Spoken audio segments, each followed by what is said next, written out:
You are watching and listening to Chris and Leicester Till I Die TV on YouTube and your favourite podcasts. Are you ready?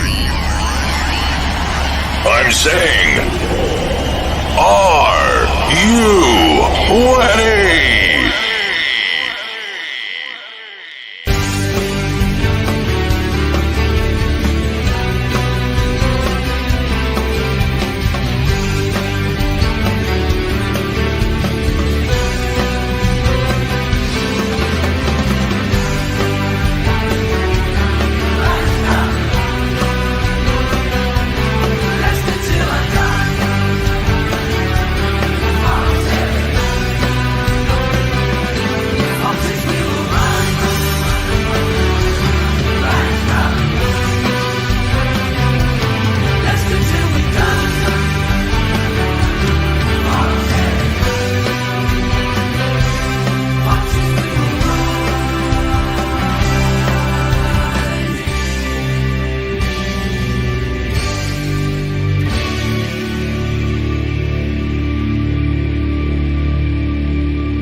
Watch us on YouTube. Listen on your favourite podcast platform. Or ask your smart speaker To play the podcast Leicester Till I Die. Right, Chris.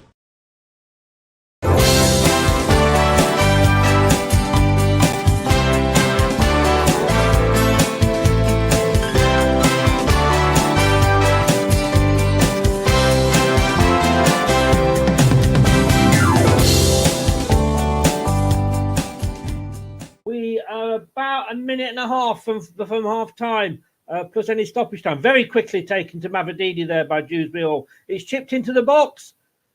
Is in! Is in! Leicester equalise! It's Vestergaard! It's Yannick Vestergaard! He scored for Leicester! It's 1-1! Yannick Vestergaard! Whoa! First goal for the club. Oh my God! Where's my birthday? It was headed to Mavadidi, chipped it into the box. Indeedy heads it forward, comes off the Swansea player. Wasn't the cleanest goal. It came off his body. It went in. 1-1. Yannick Vestergaard. What?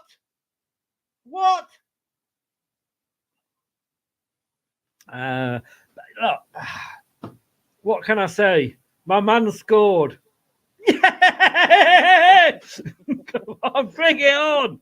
Bring it. All right. It's not going to win any goal of the seasons, but who cares? I mean, Vestergaard, Vestergaard. In your face, Rogers. As soon as they go winning, I was like, I can't wait to watch this playback later and see your reaction to that. Thanks for watching. These videos are tremendous. You'd better like them too, or I'll be back.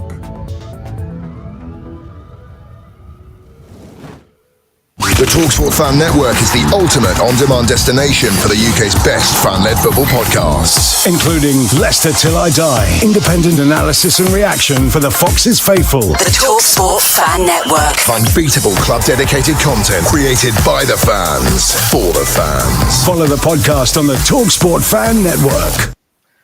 Well, hello. How the devil are you all? Welcome along. Good evening. Good day, good morning, good afternoon, good night, goodbye, hello, wherever you are watching us in the world.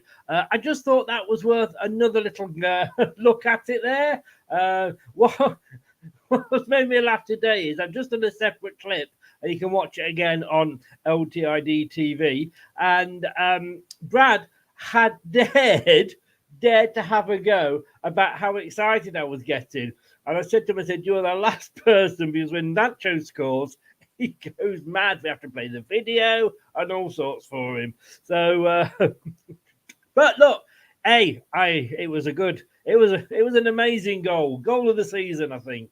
But this is LTID TV. How the devil are you? Welcome along. This is the Watchalong, as you can see, Leicester City versus Sunderland.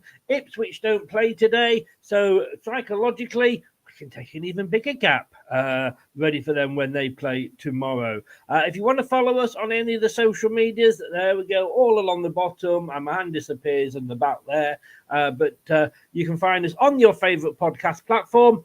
These don't go on podcast basically because they're so long, but everything else does. And you can find us all over Twitch. You can find, I've just uploaded that to Twitch as well, TikTok, Twitch, YouTube, Instagram, LTID TV, or Leicester Till I Die. You can find us either or, to be honest with you. I don't care.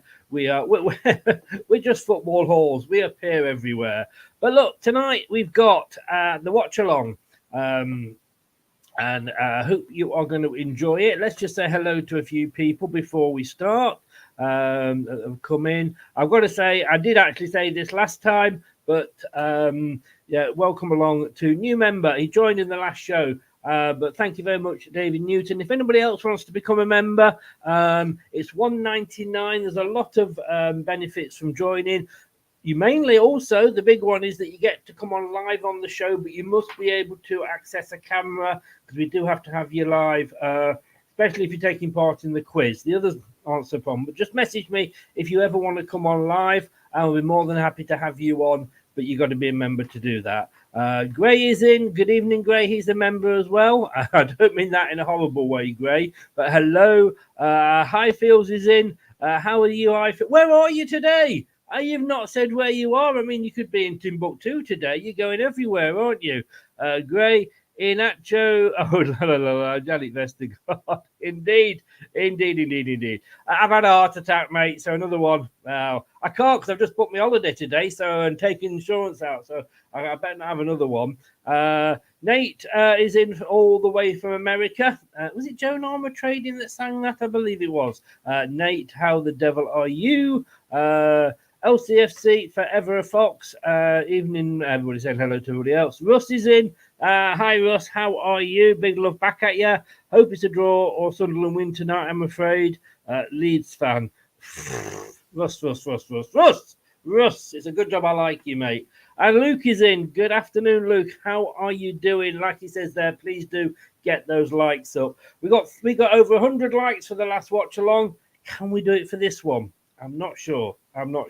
Luke, best wishes going out. Not to you, to be honest, mate, but certainly to your grandma. I hope she is well and doing fine. Right, let me bring. Let me tell you, she's been busy all over the weekend. She was playing Hunt the Sausage, I believe, last night. Don't know who with. But let me just see if I can get her in. Here she goes. Hunt the Sausage expert. I can still only find 9. No, don't start. What you're doing with 9 sausages, I don't want to know. But of course, everybody knows this is you. Hello, Kate. There we go. Oh, hey, look. Oh, we're in good moods, aren't we? We are indeed, yeah. In very good moods. Looking forward to the match.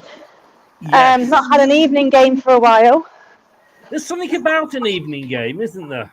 Yeah, a bit of extra spice, I think. A bit of extra atmosphere. I'm looking forward to it. Yeah, it is just... let's have a look, because I've done the team. Have you seen the team? Yes, I have, yep. I suppose not too many surprises. Inacho in for Vardy. I think that was expected because Vardy played so long on Saturday. Yep, I agree. Yeah.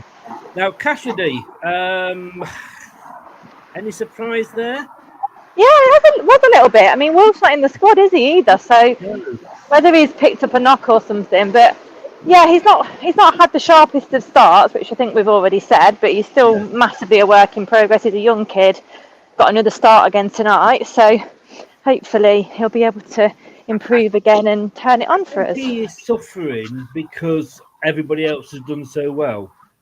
Yeah, absolutely. I mean, the others have just come sprinting out the blocks, haven't they? So, I'm looking forward to seeing him, and I think he's always good to watch. He seems to be really good on the ball. It's a shame Atgun got injured because he's one of our most exciting prospects that we've not seen many of, actually. Yes. Hi, Luke. You going all right?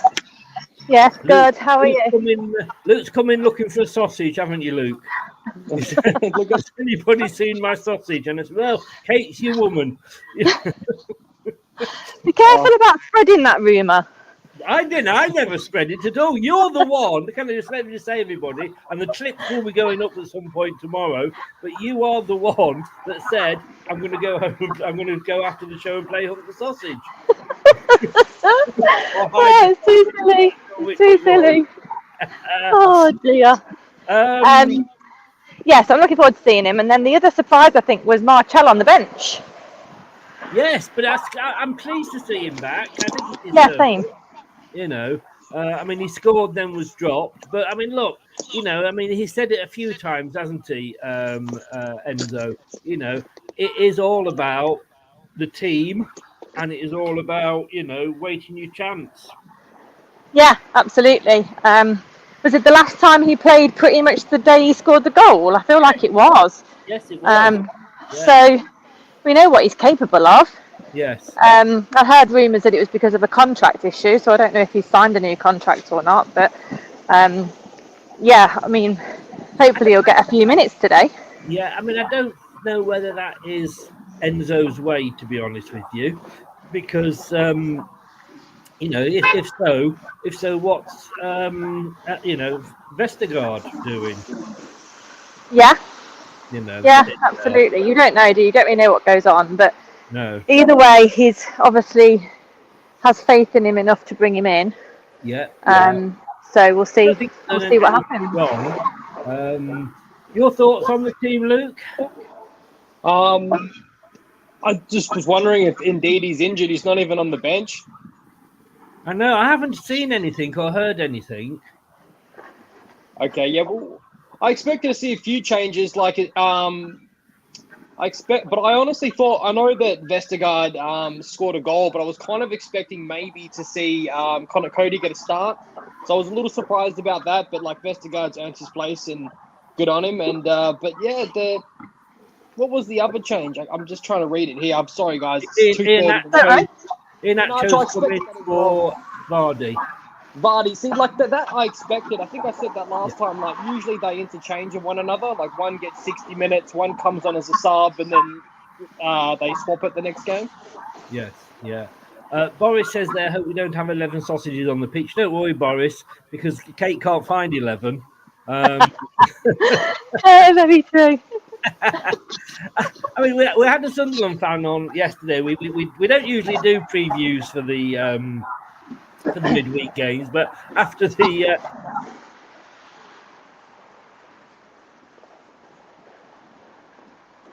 has he frozen? So. It's not me for once. No, it's me. I think my internet is being a little. We've got. It's like I'm expecting Noah to knock on my back door in a minute. There's that much rain. Oh, really? Oh, crikey. Yeah. We've got, I think, the end of the storm or whatever it is. But I forgot what I was going to say. What was I saying? Je ne sais pas. No, but leather sausages was the last thing I remember hearing. I know, obviously it wasn't worth it. Oh yeah, I had the Sunderland fan on after that show because I felt like I needed a bit of sensible football talk. What do you mean? What do you mean, Belgian Dave? You mean broccoli sausages on the agenda?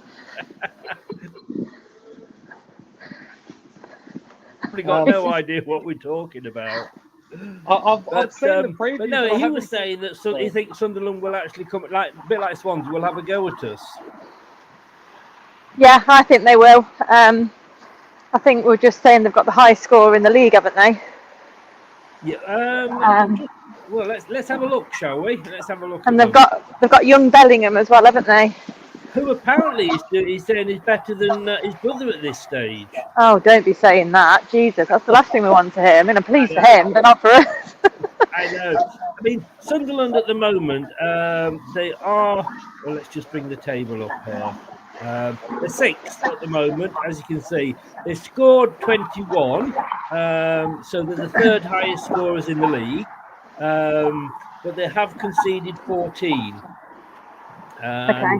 They And were they had a on a good run, but they've lost the last two. But Yeah, they had a stinking result against Stoke at the weekend, didn't they? well, I had them down for 2 wins and they got 2 losses, so I'm not exactly happy with them, you know. But look, I'll let you go because you say you are nearly there. I just obviously, as I always do, I need a prediction off you. I'm going to go for 2-1 to Leicester today. 2-1. I think we'll concede. Yeah, and I think they'll make a good game of it. Yeah. Luke, do you agree with the sausage lady? Let's talk Leicester now. It's all gone over my head. Yeah, well. Enjoy the game, Kate. I have no reason why, but I'm paranoid we're going to lose today. There's absolutely no reason why we should, but I think all good things must come to an end. So I think I'm just going to anti-jinx us and say that I'm going to go 2-1 for in favour of Sunderland. Oh yeah, controversial. I understand that though. I understand that feeling. There's a bit of a different feeling about it tonight. I don't know why. Like you say, maybe it's because all good things must end. But I'll speak to you after, guys. Yeah. I must admit, just before you go, I predicted early, well, it was last week before the weekend game. I predicted the scores for tonight, and I had actually gone for 2-2. I think don't know why, because we haven't drawn all season, and Sunderland have only drawn 1. So we're not like the draw kings here, but it does mean it could be due. It could mean it could be due.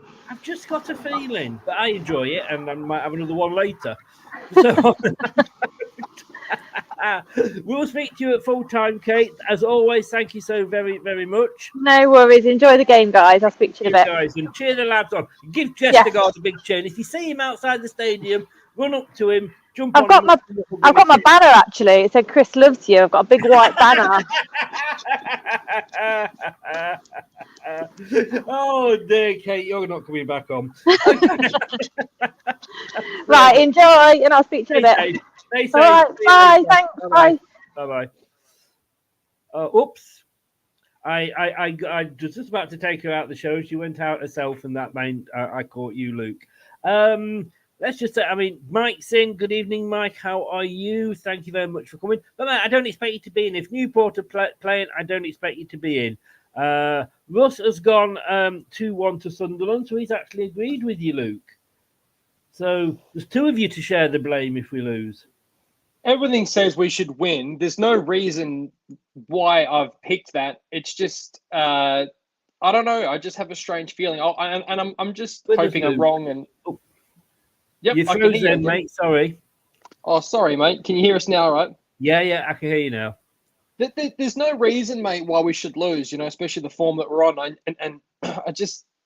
I think it's you, mate. I saw you froze. It's not my end. Oh, it could be my end actually. I've just seen the signal come up is low, so I may be freezing as well as Luke. Can you hear me, Luke? I can hear you now, mate. Yeah.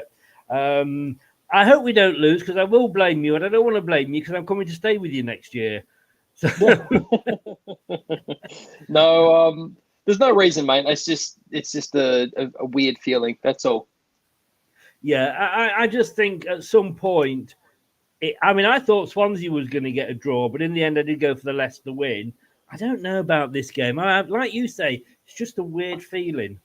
And if it makes you feel any better, mate, I nearly came in and said the same thing before the Swansea game, but then I watched a few bits of highlights and stuff like that, and then I got hyped up, and then I was just like, no, we're going to win. So hopefully, Hopefully, we smash them off the park today at the King Power. The Newport fan, and good luck to Newport tonight, Mike. The Newport fan has gone actually 4-1 to Leicester. He's got a bit more faith in us than we have.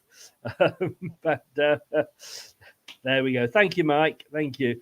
So, yes, looking at that, I've got Sunderland as actually one of the promotion teams with us to go up in second. They're not, it's actually... Middlesbrough and Swansea that are the form teams, but I don't know. I've just got a sneaky feeling for some. They lost out on the playoffs last season. But out of the teams that didn't do well in the playoffs, they're the ones that have done best so far this year. Yeah, they're one of the teams that I was expecting to do well this season and pick up some form later on in the season as well, just like Leeds is just starting to do now. For me, the teams I'm worried about playing is Sunderland and Leeds, and that's about it. Yeah. With all due respect, I should say. Yeah, no. I mean, when you look at if you look, we've not played Ipswich yet. And yes, I'll agree with you. I'm going to be a little bit worried when we play Leeds. But we've played Preston and we've played Southampton. Now, they are 4th and 5th. Bristol in 8th. Norwich in 10th. And we've blown them all away. I know. And, eventually, you don't want to get big-headed, but, it's hard not to of how we've played. And then, at first, everyone was saying, the Championship, it's a hard league to get out of, this and that. And then we start smashing people, and it's like, oh, well, look at their list. They should go up first time of asking. But, again, we can only play in the league that we're in. Yes, exactly. I mean, that's just to confirm the table there. I mean, Ipswich aren't playing tonight, so we could go 8 points clear of them. Now, all right, they are going to have 2 games in hand on us. But it's always a case of, better have the points on the board than the games in hand. And the psychological difference, even when you think, well, yeah, we've got those 2 games, but we've now got to go out and win them. We're 8 points behind Leicester. Psychologically, if we can do that, that will probably, I think, really, really get to Ipswich. I should think so, mate. We're sitting a lot more comfortable and we've got, yeah. I think as well, teams like Ipswich and stuff like that, I don't see them hanging around towards the latter part of the season. I think, that's when the bigger teams and their depth on the bench and stuff like that will show, especially when people start picking up a couple of injuries and whatnot. So, I agree. Yeah. I agree. And just looking here, I mean, this is the form. I mean, Swansea, in fairness, they hadn't lost in 5. They'd drawn 1 and then won the last 4. And they came to us, went ahead, like Mike said, and we still stuck it to them. But, look at the run of form that Sunderland have had. They lost to Cardiff. All right, they beat Sheffield Wednesday, and you would expect to beat Sheffield Wednesday. No disrespect to them, but the way things are going now, on paper, I know football's not played on paper. They beat Watford, but then they got that hiding by Middlesbrough one side of the international break, and then got beaten by Stoke City last week. I know it's a bit of a funny league, the Championship. People have a good win one week, and then the next week they get absolutely battered. So, just not us. Something I've just noticed here, Luke. What's happened to your 4-1? I was actually... Come on! You watch today, it'll be 4-1 now. Oh, no, don't say that. I was hoping you weren't going to remember that because I was just thinking that as I came out to the last. I was like, oh... I may be old, but my memory is like an elephant. It's long. Every time I give a modest score, I'm like, oh, I think it's going to be a 2-1 or we're going to just pull it out. Then we end up battering them. And then I come on the following week and it's like, yeah, I'm going 3 or 4-0. And then we just nick it past them. So I'm not having much luck. Oops. Sorry, mate. That was my alarm. I got up before my alarm. I was so excited I couldn't sleep. Oh, bless you. This is what commitment looks like, mate. 2:40 in the morning. Don't get too excited. Christmas is coming, but Santa's not real. Yeah. Yeah. Maybe I shouldn't join this thing of Brad's. I think I would probably end up getting battered in it, to be fair. Well, like I say, mate, you're still welcome to join. You just message Brad and say that you want to join, and you'll soon catch Brad up. Don't worry. That's the only reason why you want me to join. You just want to see me pass him. Well, he's bottom, to be honest with you. If we take out the guy that's bottom, he's now dropping out because he's not joined in for a few weeks. Can I just say, though, that it is today, it's a special because this is our home match. I don't know if you've heard of the White Scarves, but the White Scarves, mine's up at the back here. You can just see it there where I'm pointing, Mr. Chairman. Of course, 5 years since the tragic helicopter crash. And I think there's going to be a minute silence, so we will observe that before the game. But we owe this family so much, don't we? We do.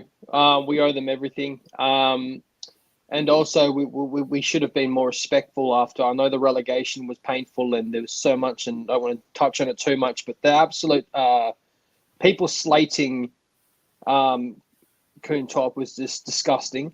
And I think people forget how good we have it with the owners that we've had over the last 10 years. And I think people need to sometimes take a reality check. And I'm not really in a position to talk about how lucky we are as much as you are, growing up over the years and seeing many relegations and whatnot. But I definitely he didn't deserve the slack he got. And it's like you said in the previous video, it's time to start paying him some respect because they got it right this year. Yes, and I don't think. I mean, I was very critical of Coontop. I never once asked him to leave or sell the club or do anything like that.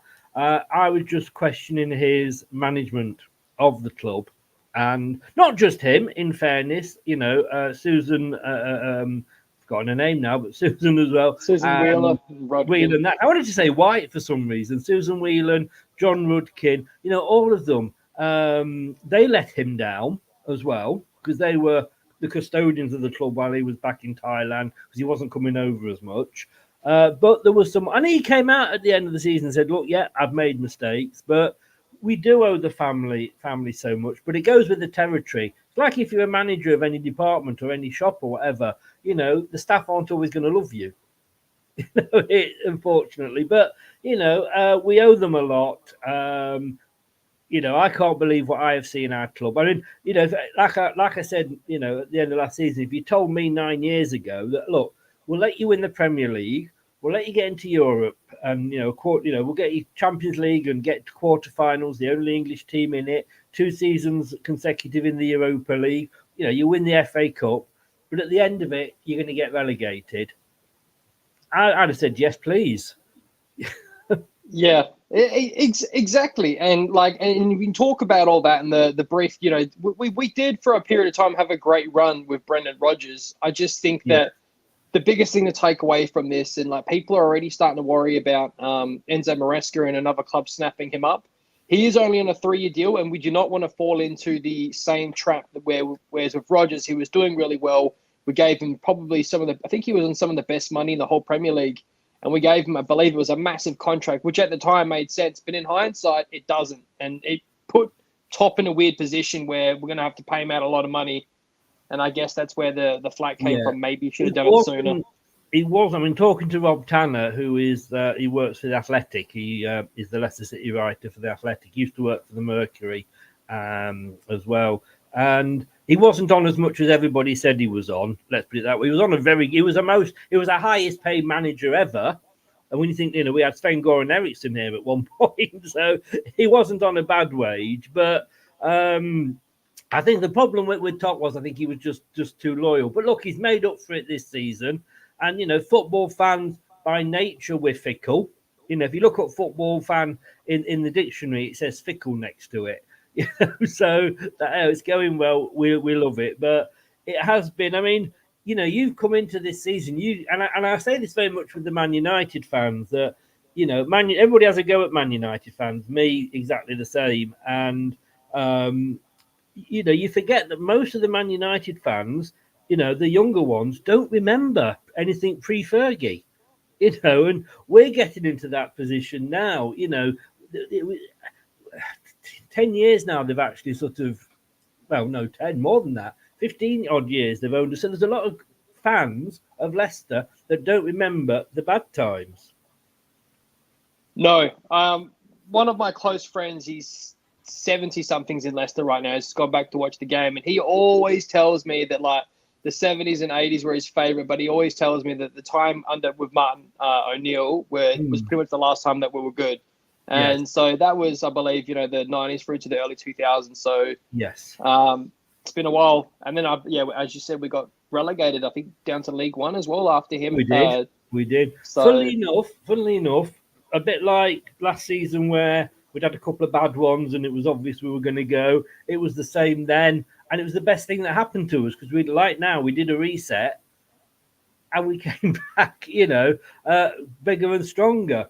But yeah, the 70s under Bloomfield, that was the era that I started following, and we played some fantastic stuff. We just never won anything, and that was the difference. But yeah, R.I.P. Vichai, and thanks for everything.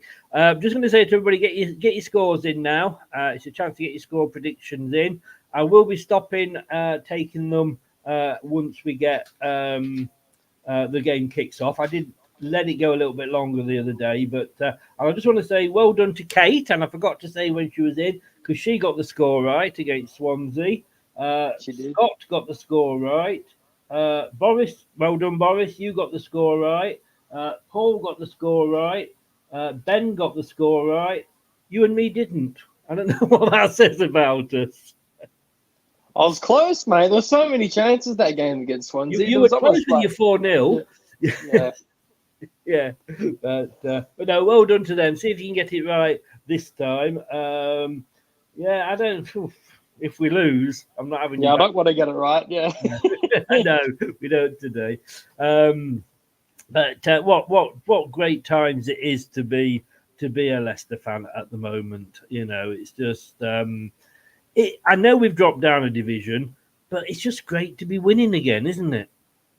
It's so good. It's awesome, mate. I'm so happy. I feel like it's therapeutic. We needed it after what we've been through the last 12, 18 months, and I think this is absolutely brilliant. I know I keep saying like a broken record, but I would much rather do this rebuild and what we're doing right now under Enzo in the Championship than in the Premier League. You think about all the people that complain about how that we're playing boring football, this and that. Can you imagine those people if we're in the Premier League trying to get it together and get battered potentially once every 3 games? Yes, yeah. No, you're quite right. Sometimes in life, generally, you have to take a step backwards to take 2 steps forward. And, a lot of people have come out and said, well, you know what? If this team was in the Premier League, we'd be getting battered the amount of chances we're giving the opposition. But we're not in the Premier League. We're in the Championship, and hopefully in a year's time, we will be back in the Premier League. The team will have been a year together, and they'll be playing sort of better, if you like. Exactly, mate. Let's just hope at the end of the season that the good vibes continue. Me and you and Brad and whoever else is sitting here. And let's hope when I come up, he's gone again. And Sorry, he's back mate. again. So I snoozed my alarm instead of turning it off. So I didn't want to. Sorry, guys. Don't be doing that when I come over. Hey, I booked it yesterday. Congratulations, mate. You got to leave one rainy place and come to another one. I won't take rain. I don't mind. Take rain. I mean, in Cairns, it was so bloody hot, mate. Oh, it was because, of course, that's like in the tropics up at the north of. It is. It's proper humid over there. Yeah. That's not my cup of tea then. But it's all booked. I've reserved my seats. I've got my insurance. Oh, mate, I'm stoked for you. We're going to make sure I get you to see a couple of whales while you're here before I send you on your merry way over east to boil to death. Don't talk about the other half like that. She won't be very happy. Don't tell her I said that. I'm talking as the biggest whale out here, I'll tell you. But no, looking forward. We'll obviously speak about Australia another time. But yeah, mate. I'm really looking forward to it. And as always, thank you for your kind offer. Hoping Cassidy shines tonight. I'm going to have a wild prediction. 6-1 to the Foxes. Scott. Jesus, Scott. I don't know what you're drinking, but can I have some of it, please? And Stuart has gone 5-0 to Leicester. Wow. I'll take either of those, to be honest with you. That shocked me now. I forgot. Oh, yeah, I was going to say Cassidy. I'm not saying last chance, but it's unfortunate. I don't think because we know there's a good footballer in there.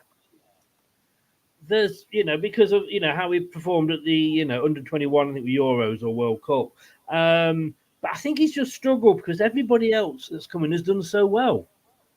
They have, and like this is an opportunity for him to, fight for his spot. But like to me, I'm not going to write him off. He's young and he hasn't had that consistent of minutes in the pitch. But I will say the time that I have seen him on, he just looks a bit lost and out of sorts. He just looks kind of like a bit of a headless chicken sometimes, and a bit slow. And I don't mean to sound harsh, but it just feels like everyone else has a set position and an integral part to play the team. Whereas it just seems like I know he scored that goal, but I just feel like he hasn't settled in yet. Yeah. Hi, Jeff. How are you doing, sir? Hope you are well. He says, good evening to me and good morning to you. I'm just wondering, because obviously come January, we are going to lose Ndidi. We're not losing many. We're only losing about 4 players. But obviously Ndidi and Kelechi are going to be 2 that go with Nigeria. And there's obviously talk that, if he can get his form right, Kashidi is going to be the guy that could step into that position, as he has done tonight. Yes, but also hopefully Dennis Pratt will be back available at that time as well. True. I mean, what do you make of Dennis Pratt? As fans, I think we love him. I think we love him more because of how Rodgers treated him rather than, how much we've seen him play. Because like with Iheanacho, the guy's not playing. He doesn't get a chance to shine. And when Iheanacho first came, coming on for the last 10 minutes now and again, it's never going to get you, a lot of game time and be able to shine. Do you think he's got a future here? I mean, last season he said, I want to stop and fight for a place at Leicester. And then Rodgers said, no, that's really nice, great, good to hear. Then we never saw him. I know. He did that Chowdhury as well, Rodgers. He drives me mad. No, I think that there's definitely a place for him. And I definitely think that he'd be a great player to have. He's a great squad player, is probably the kind of way to put it, maybe. But in terms of the Premier League, but in the Championship, man, I definitely think there's a part for him to play, and I would love to see him get some minutes in if he was fit and healthy. Yes, yeah. John says there, Tim Sherwood has said that he would manage our team for free. To be totally honest with you, John, I think he'd manage anywhere for free if he could get a job. He's that awful as a manager. I mean, let's not get this wrong. As good as the team is, nobody's going to necessarily come in and do the same as Enzo. No, it's and the biggest testament to that is the absolute turnaround that Wilfred Ndidi and Yannick Vestergaard have had. It's not just about who he's brought in, the youngsters is developing. It's the people that he's put his arm around and reinvigorated and reinstilled confidence into their football. Yeah. Yes, yeah. Right, well, we are about 5 minutes off kickoff, so I know you're going to have to go and set it up and what have you. So enjoy the first half. Hopefully see you at half time, mate. I'll see you at half time, mate. No worries. I'll see you soon. And fingers crossed that both you and me are wrong. That's it, mate. Hopefully. Yeah. Enjoy, Take mate. care, buddy. Thanks very much. Cheers.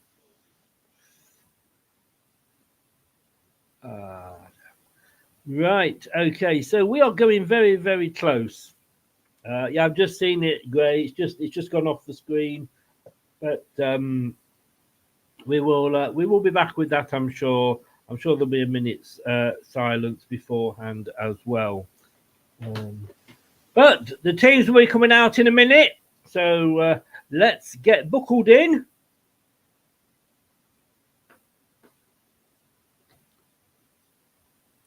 Oh, Millwall have taken the lead against Blackburn. Millwall are managerless. I didn't realise Millwall were managerless.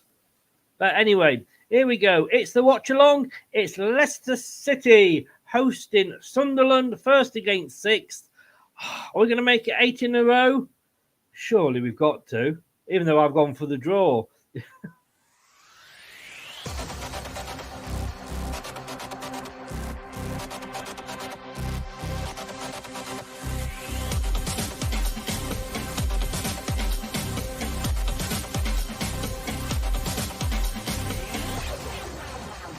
This is the Leicester Till I Die Watch Along show.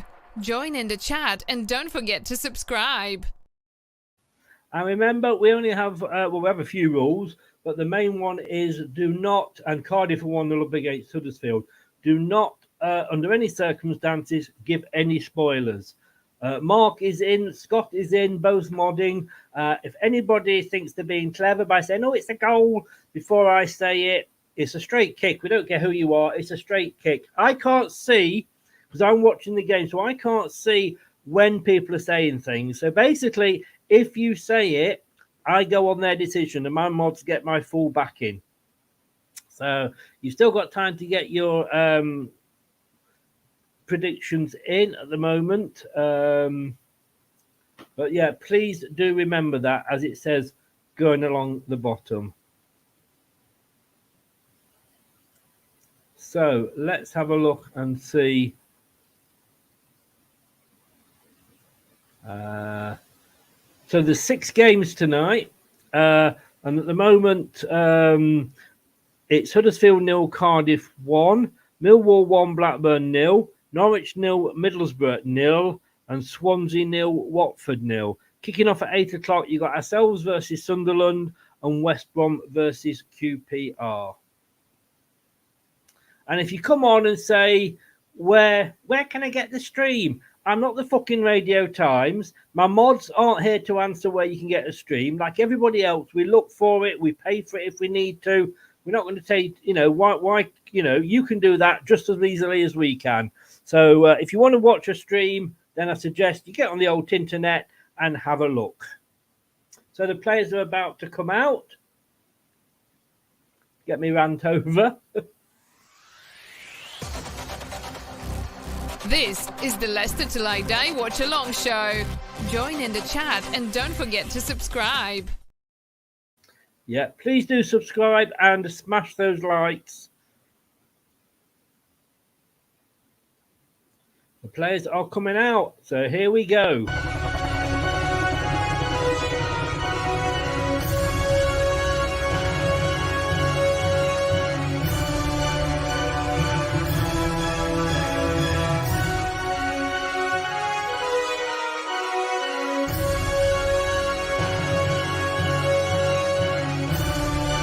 This is the Leicester Till I Die Watch Along show. Join in the chat and don't forget to subscribe. I will love it if we beat them. Love it. Okay. And we will, if they have the minute silence, we will be observing that. So, like we say, 2 changes. We've gone 4-3-3. It's got a slight knock, apparently, indeed. That's why they're not risking him. 4 at the back, but of course, we do know that goes to 3 when we are attacking. Nice to see Marcel back on the pitch. Well, back in the squad. He's on the pitch now, but you know what I mean. You know what I mean. Winks is there in his central role. Last game, he not got a booking for a while. 4-1-4-1 is how Tony Mowbray has set up Sunderland. Bellingham is in the centre of midfield. Neil is the holding defensive midfielder in front of a back 4. Patterson's in goal for them. And up front, they've got Burstow.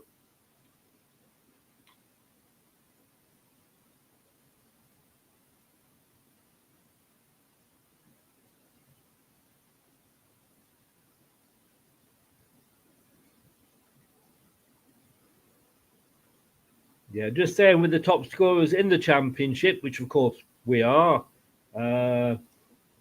We scored 3 in the first 15 minutes, 3 in the next, 4 just before half time, 1 between 40 and 60, and the rest after the 60th minute. Joey Clark has got 7 goals for Sunderland away from home, so he's probably one of their biggest threats.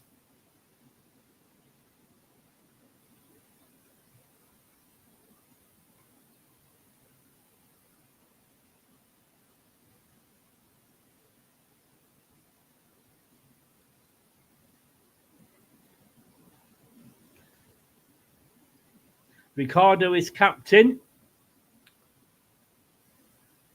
And we will be observing the minute silence, so you'll be totally any comments, etc., will be ignored during that time, and we won't be going back to them.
So here we go.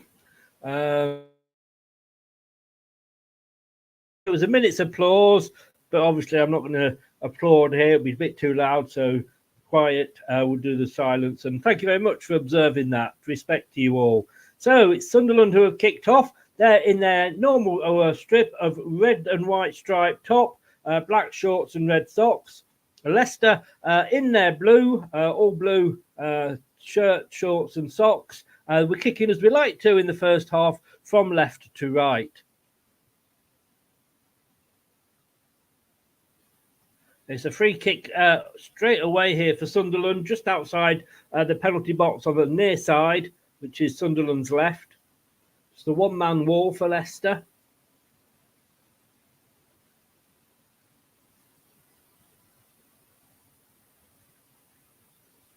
Can they get an early goal here, Sunderland?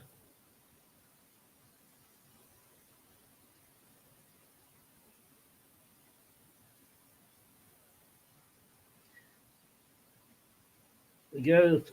Oh, have we got it away? It's a bit. Oh, it's a bit. We did get it away, but it was very much. Well, they got it back, Sunderland. It was very much more by luck than judgment, I think.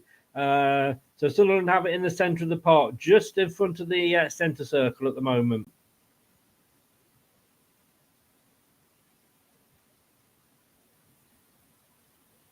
So Sunderland who are making, well, I say early possession. We are only, of course, a minute and a half into the game, but at the moment, finally it's into Sunderland's own, in the Sunderland half, but they actually took it in themselves. Cardiff have gone 2-0 up against Huddersfield. This is a Cardiff team that we've beaten already, so they're doing well. They're up to 6 now.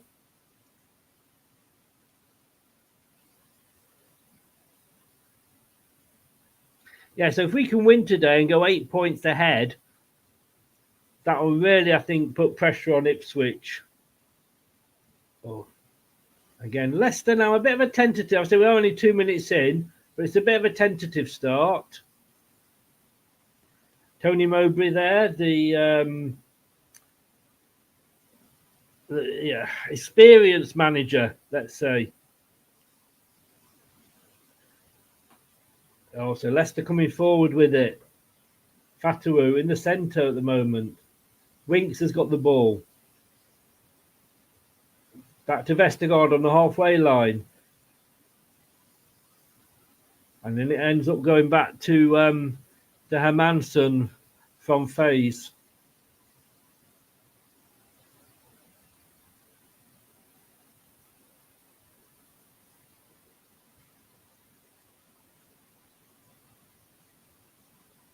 Yeah.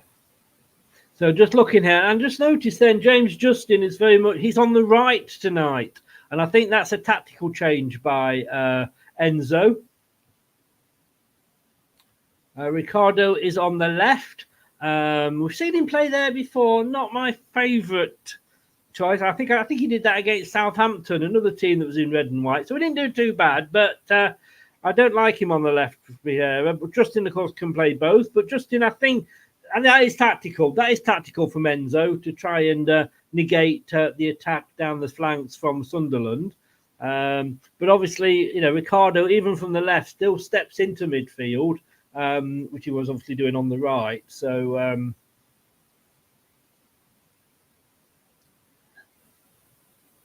indeed, Gray, indeed. So Leicester bringing it out now. Oh, given away, but luckily it bounced off the Sunderland player, Dewsbury Hall. He didn't get it back from Fatawu, though.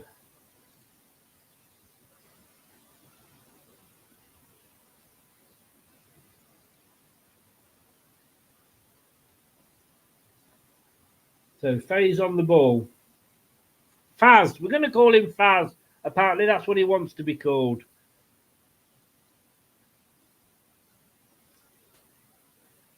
Vestergaard to Justin now on this near side. Looks to see who he can pass it to. Finds Castaday, he's back to Winks. And now it's back with Vestergaard.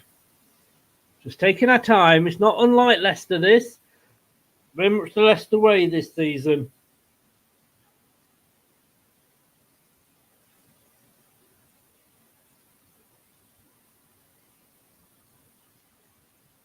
And straight back up, Leicester City playing football the Enzo way. Rings out around the stadium as it's a throw-in on the near side, halfway into the Sunderland half. It's left for Justin.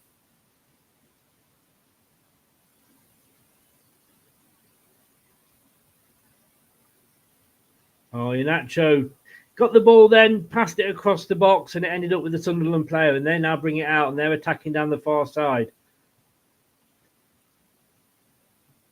Oh, good play by Ricardo. Good play. He didn't take it cleanly, the Sunderland player, and Ricardo was able to get it. Now it's with Justin back in defence. He's going to pass it back to Hermansson. Hermansson, just a little flick to Vestergaard. Oh, the risk.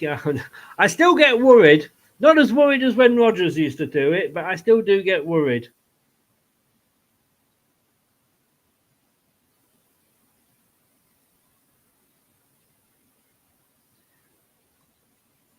Hermansson chipped it out to Justin, but it was too strong, and it goes out.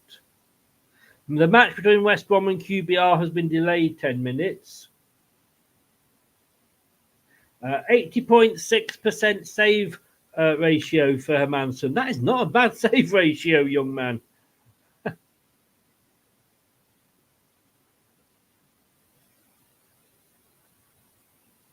Oh, it's Sunderland here. Oh, what a save from Hermansson. It was a good move. And now Leicester break away. Fatawu here. Oh, it's no free kick given. He ran into him, I think. But Sunderland now got the tails up a little bit. Oh, they try a long shot, and it's wide. Wide.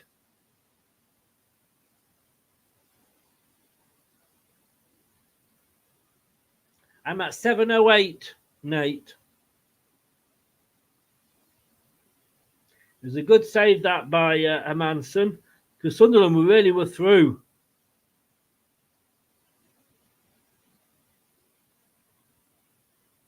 We can't get the ball out at the moment. Sunderland, fair play to them. They are coming at us.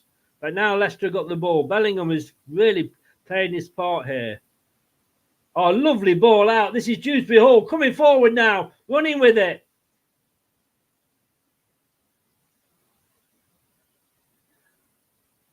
Fatawu now has got the one. It's come out to the side, to the wing, plays it in.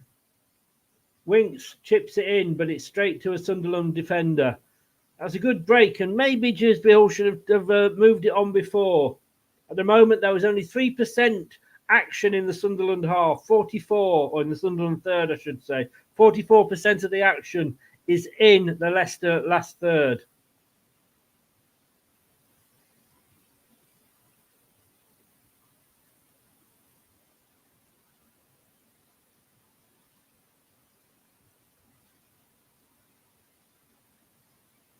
It's 0-0.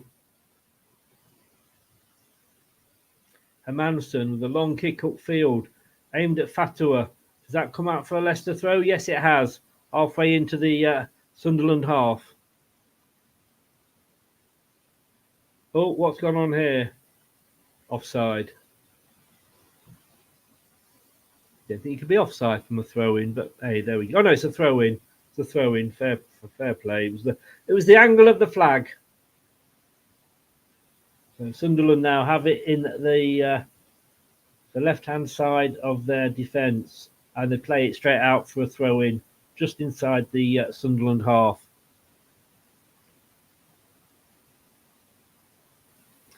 Millwall have equalised against Blackburn.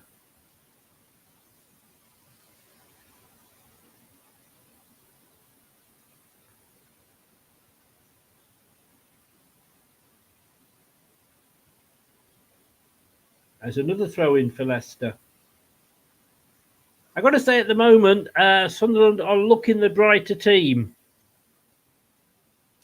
Oh, just try and get into it. Yeah, Sunderland are looking the brighter team at the moment. But that said, can Fatua... Oh, Fatua is lucky. It fell for him, and we're going to get another throw-in. At the moment, we are winning the throw-in numbers.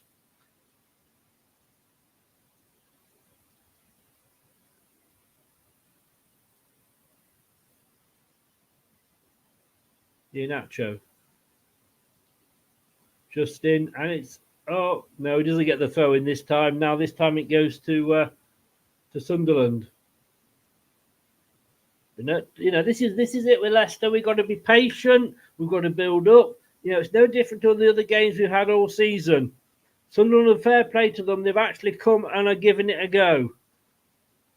I mean, we're 10 minutes into the game, and so they've got 41% possession, Sunderland. 2 shots to our none. So they've got it on the right-hand side now. Brought it into the middle. Oh, but they've lost it out now. Can Leicester come with this? Oh, Mavadidi. Oh, it's out for a corner.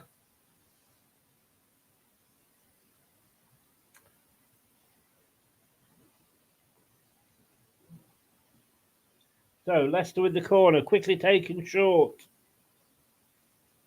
And it's another one.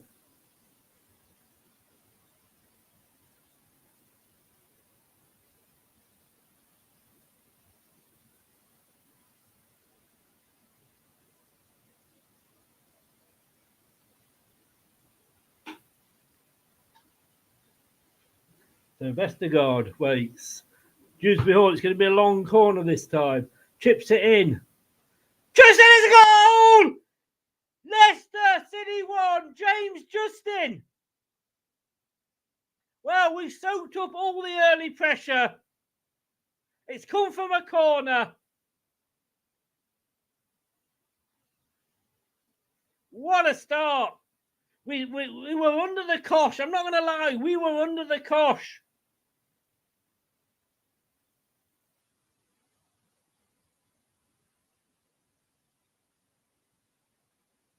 And it's 1-0. James Justin, what a header close into the corner. The goalkeeper had no chance.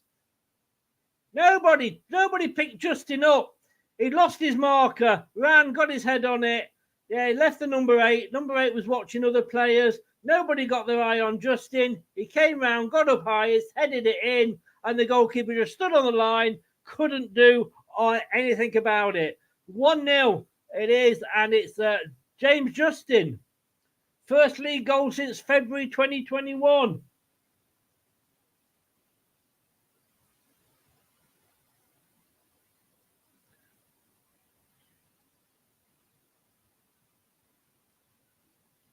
Is this going to be a high-scoring game, I wonder, tonight?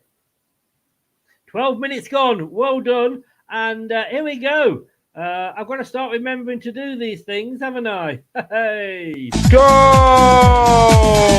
Back of the net. Indeed. So it's Leicester 1, Sunderland 0.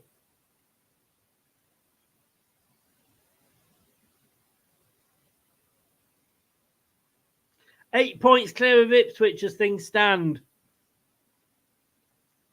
They've got 2 games in hand, though, obviously. But the thing we're going first is when you're playing first before your opposition, whether it's the same day or whether it's the day before, is to get those wins, get those points on the board, make them work for it. And Manston out to the goal scorer, Justin. Cassidy.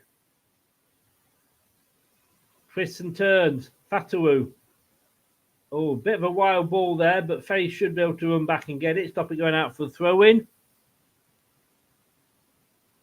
14 points above Leeds. Leeds again have got a game in hand. I think they play tomorrow, but we are 14 points ahead of them. West Brom and QPR have kicked off now.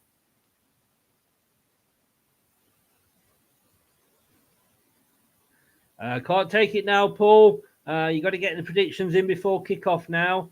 But obviously, if it's 2-0, then you'll know yourself. Gray singing the song. Jeff, great start for the Foxes. Yes, indeed.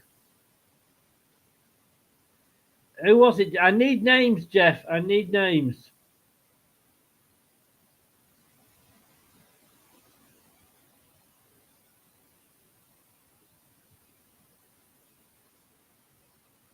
Did Paul? I don't think Gray would have posted before I said anything. And I don't know if the Paul did, because he was after it, or Highfields. It might just be your timeline. No, we play QPR on Saturday. Nobody that's playing midweek will be playing Friday, Gray. They haven't, John.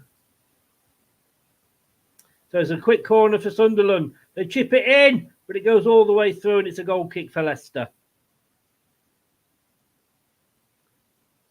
I like I say, I didn't, but those that were looking, I don't think the ones that would post spoilers.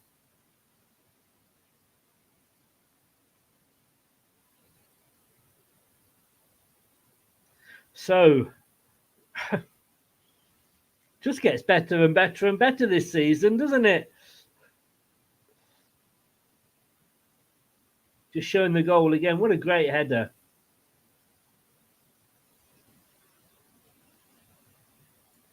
So, quarter of an hour gone, 16 minutes.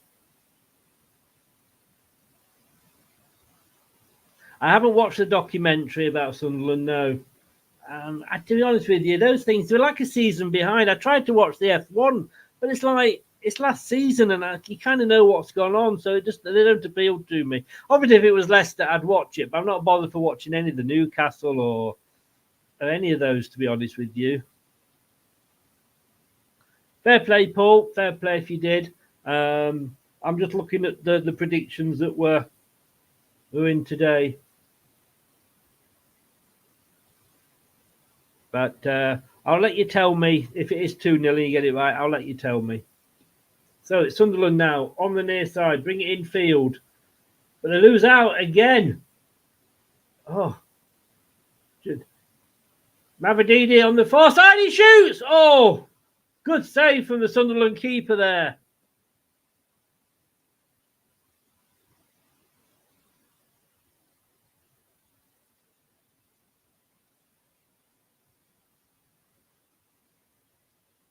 Yeah, we do play a high press, Leicester. Vestergaard, back to high press when the goalkeeper's halfway between his penalty box and the centre circle. But Vestergaard's there. Dewsbury Hall now, running down the far side. Bringing it inside. Oh, it's a bit too hard there for Inacho.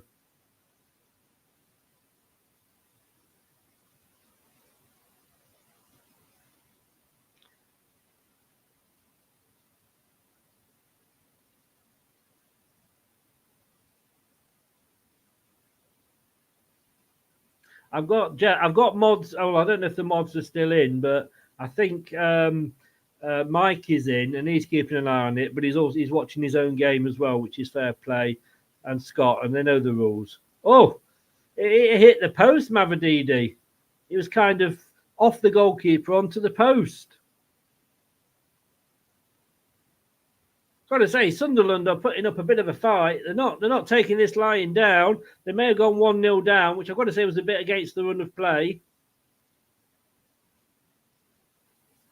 Dewsbury Hall now. What a nice little 1-2. Mavadidi. Oh, who loses it? Goes out for a throw in. Just near the manager's technical area.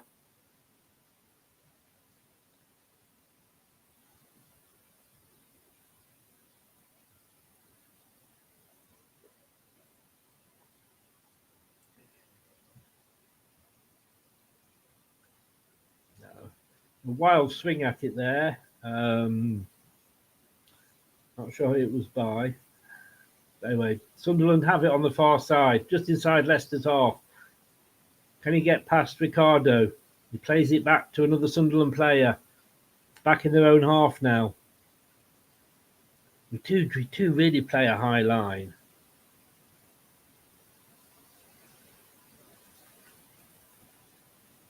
And going forward now with Bellingham.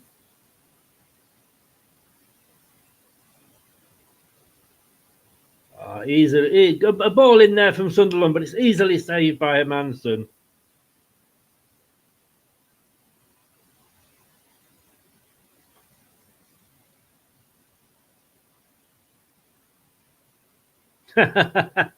Could well be, Boris. Could well be.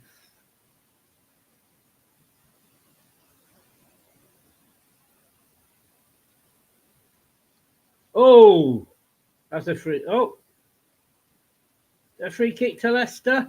Sunderland players down, but I would have thought it was a free kick to Leicester. Oh, 6-1 maybe. No, it's been given to Leicester anyway, I think.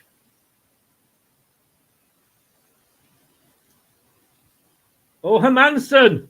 Oof. Managed to get the ball out to the wing for Leicester. He was really closed down by the Sunderland players. And Sunderland have won it. Sunderland are pressing. You can, he.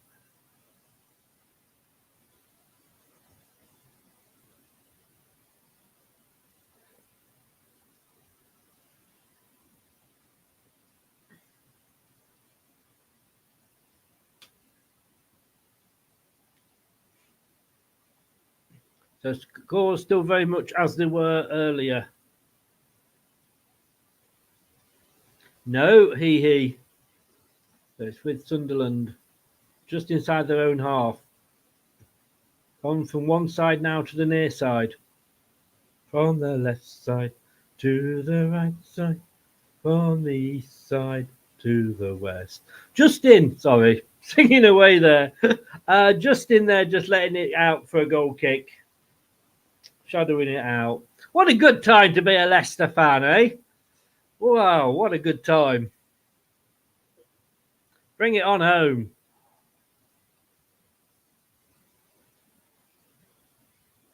So, kick taken by Faze to Hermansen, who now boots it upfield.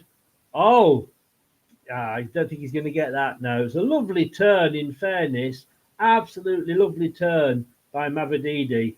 But it was fortunately it was very hard touch and it went out for throw-in. But they've got it now, Sunderland, with the defenders just outside the penalty box. And they give it away to Leicester. Winks. Vestergaard now.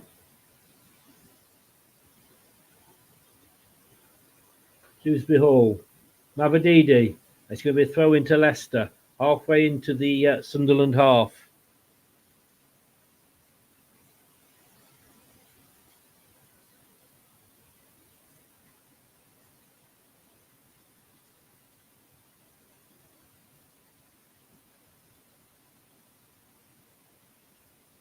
So it's Leicester now in possession, playing it around the defence. It comes to Justin. It will go back to Hermansen. Just keeping hold of possession here, Leicester.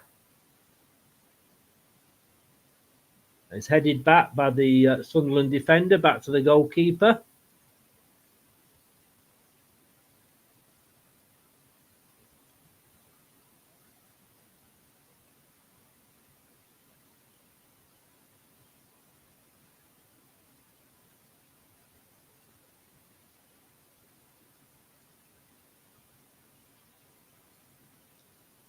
Oh, a bad touch. Oh, Sunderland got away with it. I mean, it was a long kick out by along the grass by. Leicester got it back. Fatawu on the ball. Oh, now it's back in the Leicester half. There's the ball kick out there by the Sunderland keeper. It went to the Sunderland player, but he dallied on it, and Leicester could have broken. But it's now long ball up, and it will probably end up going back to the Sunderland keeper, which it does. But he can't pick it up because it was a back pass. He plays it out to the far side defender. Tries to get around in Dewsbury Hall, which he does. Oh, nice move from Roberts from Sunderland. Sunderland now. Oh, good defending by Leicester.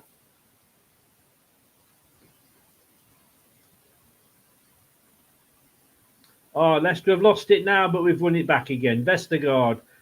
Oh, that was again nearly paid Fatawu into trouble, but they've got it. Can't just get it out at the moment, Leicester. Now it's on the far side. Oh, a late tackle there, but I think the referee's played advantage with Dewsbury Hall on hooking the byline.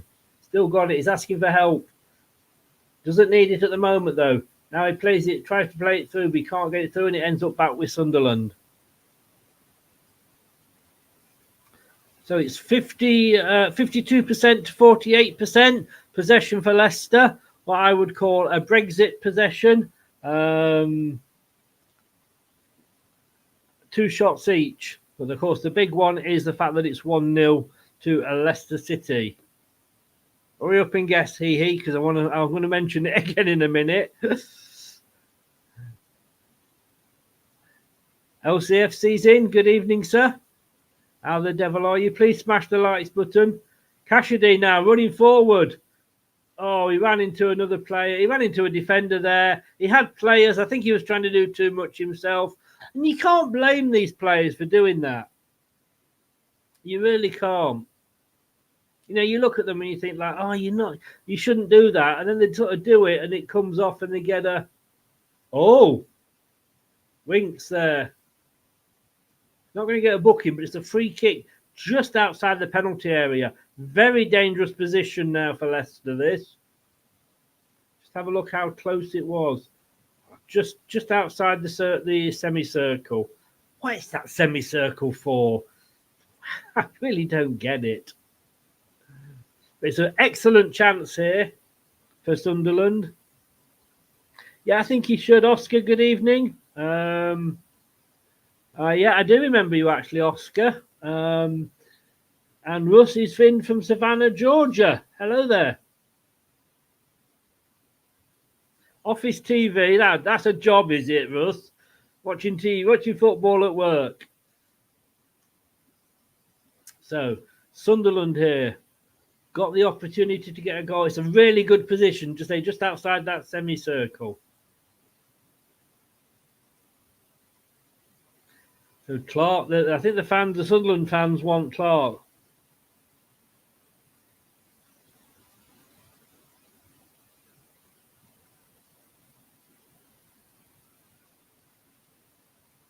Yeah, I've never understood, Nate. I've never understood. I suppose it's if people aren't stood really close behind the penalty taker. Right. What's going to happen here? Sunderland with a free kick. It's an effort, but it's against the wall. The wall does its job. And it's hoofed upfield by Fatawu. Absolutely into no man's land.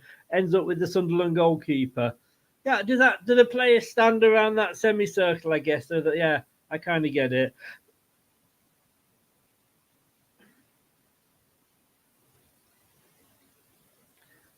Oh, he's through for Sunderland, but Hermanson. He's so quick off his line, Hermanson. But we lose it, Leicester, and it's back with Sunderland. They're coming forward on the far side. Brings it into the middle, though. Plays it back. Sunderland still got it.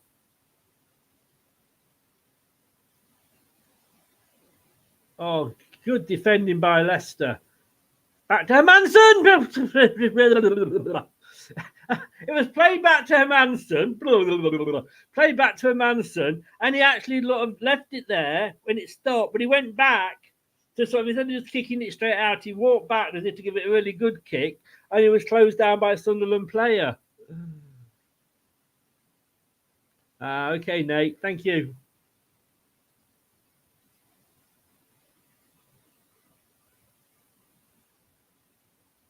So it's absolutely peeing down. LCFC, have you guessed who it is yet? Because I'm going to say in a minute. No, Sunderland down the left-hand side, the near side here. Oh, Sunderland here. They're playing. I've got credit to Sunderland. Credit to them. If you haven't guessed it, it was James Justin that scored.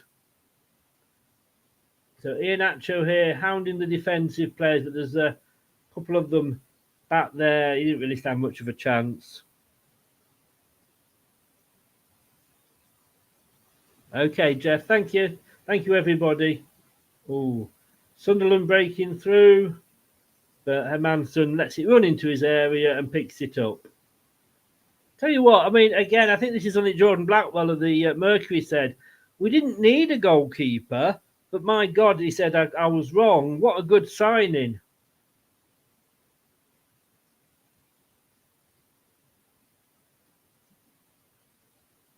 It's Chris Oscar, and thank you for your comment.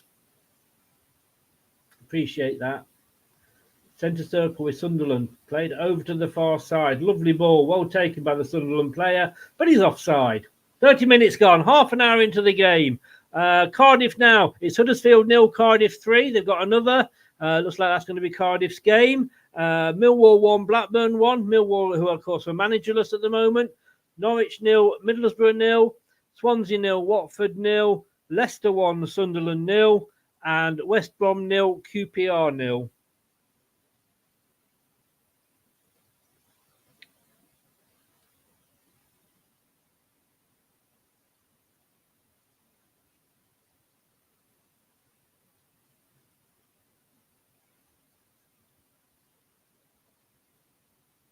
Oh my God!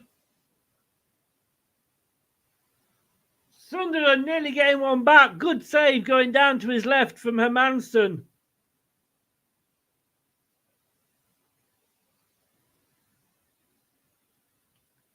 Good anticipation there from Hermanson. Did it take it? Might have taken a. Oh no. It was going wide and the Sunderland player got a touch on.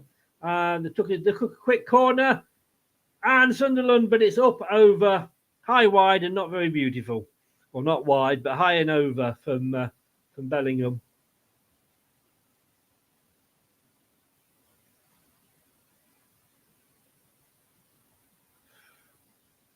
He was Bellingham there was well available, not being picked up at all.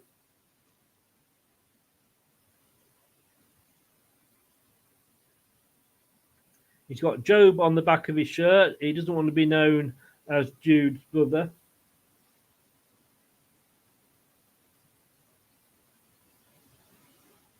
Uh, 34 in, 21 likes, guys.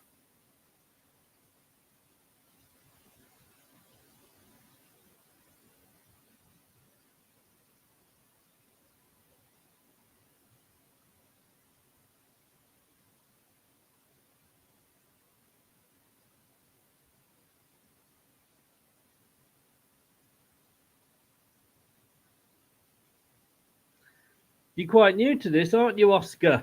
Only had your channel 3 days. Welcome along.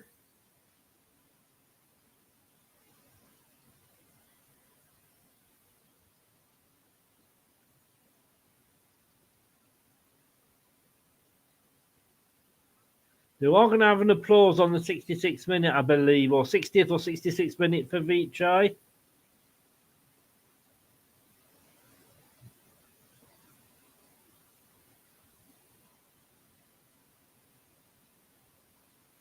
Yeah, he could be Nate. Yes, he does. He.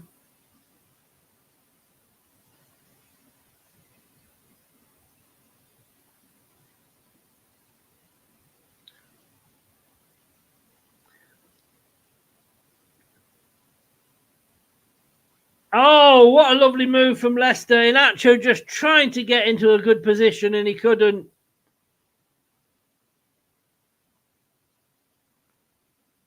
Could be the 60th minute by Boris.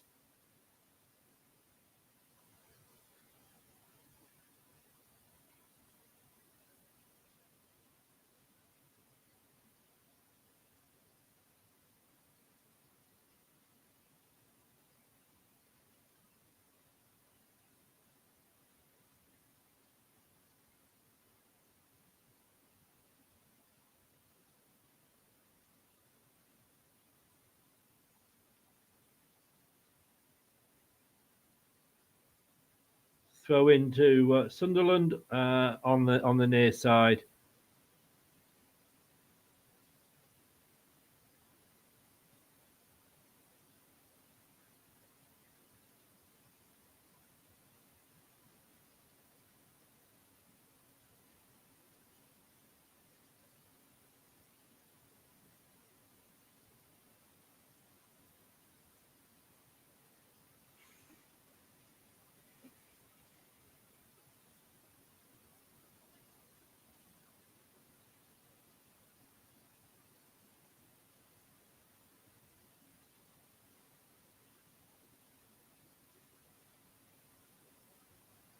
Oh yeah, Sunderland. I've got to say, I'm impressed with Sunderland. I said that this could be a tough game. I thought Swansea and Sunderland were going to be tough games. Obviously, Swansea we went aside.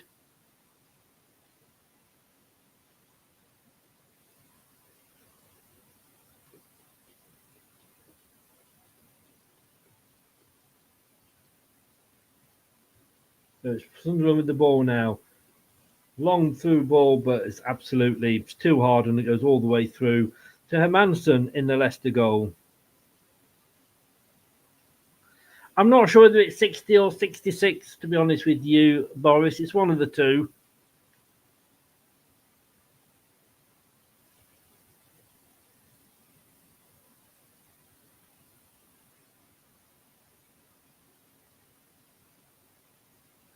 This is probably one of the hardest 45 minutes we've had so far. Okay, good. What are the plans?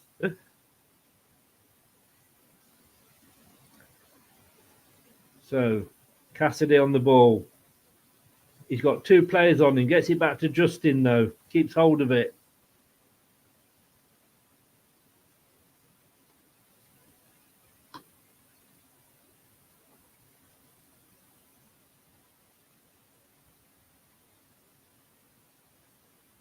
They've just taken over possession now.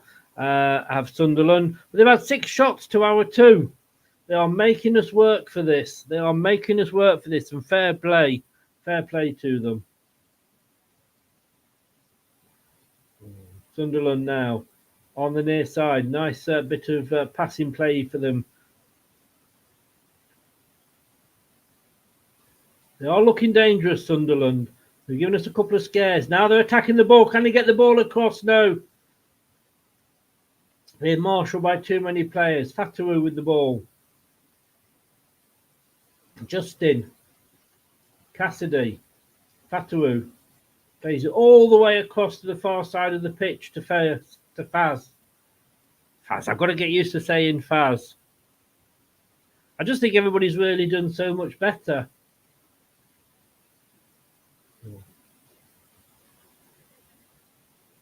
I'm not sure about Doyle, to be honest with you. I think he's impressed others more than me. Fatawu will sign him up tomorrow for me. 37 minutes gone. Still Leicester City 1, Sunderland 0. I've got to say Sunderland are the team that are on top, though. Hermansen kicks it all long into the opposition half. Mavadidi gets it, though. He's being held by the Sunderland player. No free kick, though.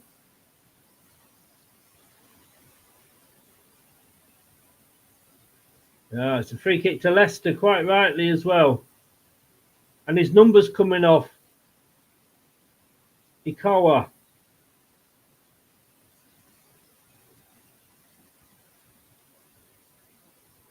But was he was saying he wanted the free kick there, but no, he do. That's a free kick to Leicester, taken quickly. Fatuo on the ball. Winks. Faz. Chips the ball through. Cassidy! Oh, we're in the post! Oh, and then another long shot comes in and it's cleared by Sunderland. What a lovely move by Leicester. Wow. That was nearly Cassidy's second goal then for the club. Wow. But he got the ball. I think Cassidy actually headed it down. He was totally unmarked.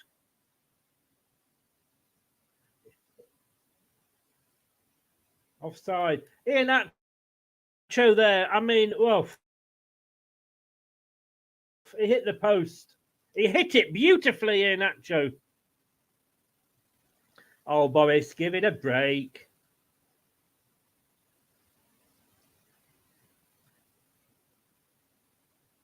It's all getting a bit boring, I'm afraid, now, Boris. We know you like him, but come on.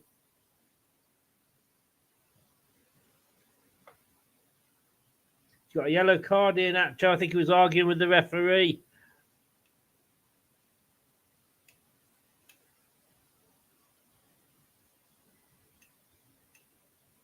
So he's on a yellow card now.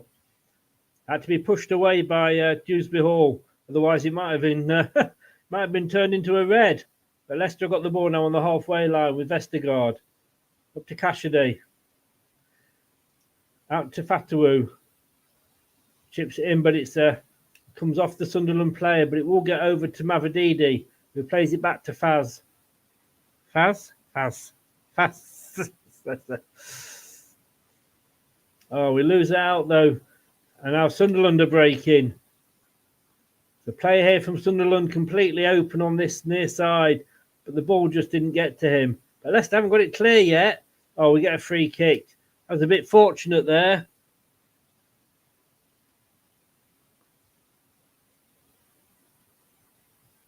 It's what you pay £1.99 UK pounds, Oscar, UK pounds, UK sterling, Oscar, a month.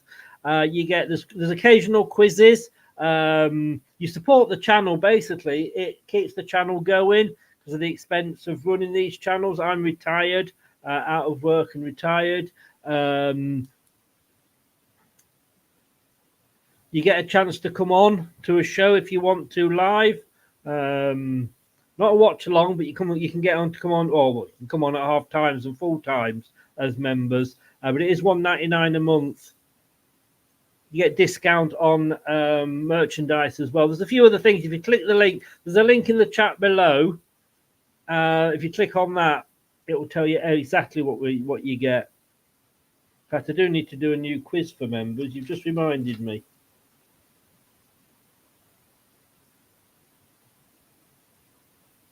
Now, Clark now on the left here for Sunderland. But couldn't get it past Justin, and it goes out for throw-in. Hi, Ian. QPR.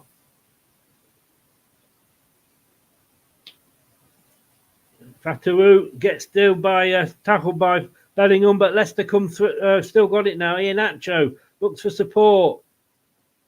Fatawu. Vestergaard, who's way up. No, it's not. It's Cassidy. Sorry, he looked that tall. I just presumed it was Vestergaard. Leicester having a Dewsbury Hall played it through, but no Leicester player there.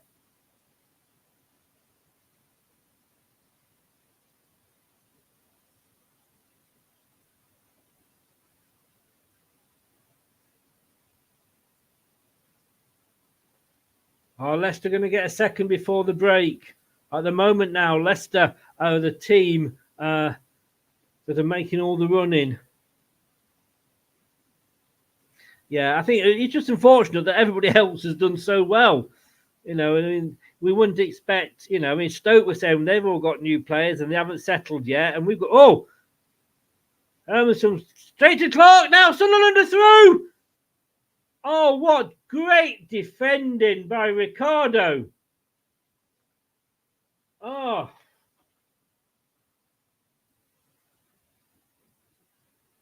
But they're coming again, Sunderland. Oh, it's gone out for a corner.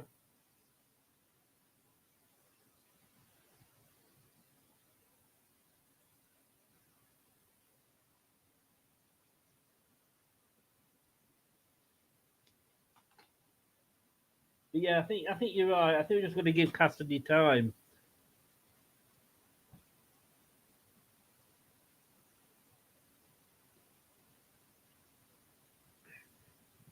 They're just saying Faz might have been lucky there not to give away a penalty, but it's a corner. Oh, headed with good header clear, but it's straight to a Sunderland player from Dewsbury Hall. Now they come forward down the near side. There's an overlap for Bellingham, but he doesn't use it. He comes inside. Still with Sunderland. Chipped into the box. Oh, it's up from Sunderland. It's a header down, but easily taken. Easily taken by Hermansson. It was, wasn't it, Gray? It was. I'm not sure, Gray. Sunderland are giving us a game. I think we're not being allowed to go up a gear, and that's the difference.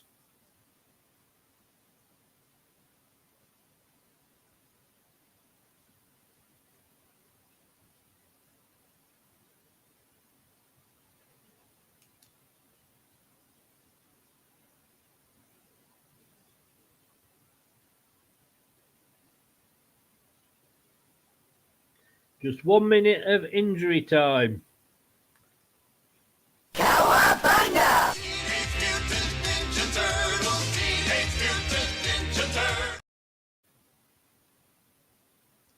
Is it going to? Sunderland going to nick an equaliser just before half time? It's them who are on the attack at the moment. They're just in the ascendancy. Leicester had a lot of possession, but at the moment it is the Sunderland players in the red and white that have possession of the ball.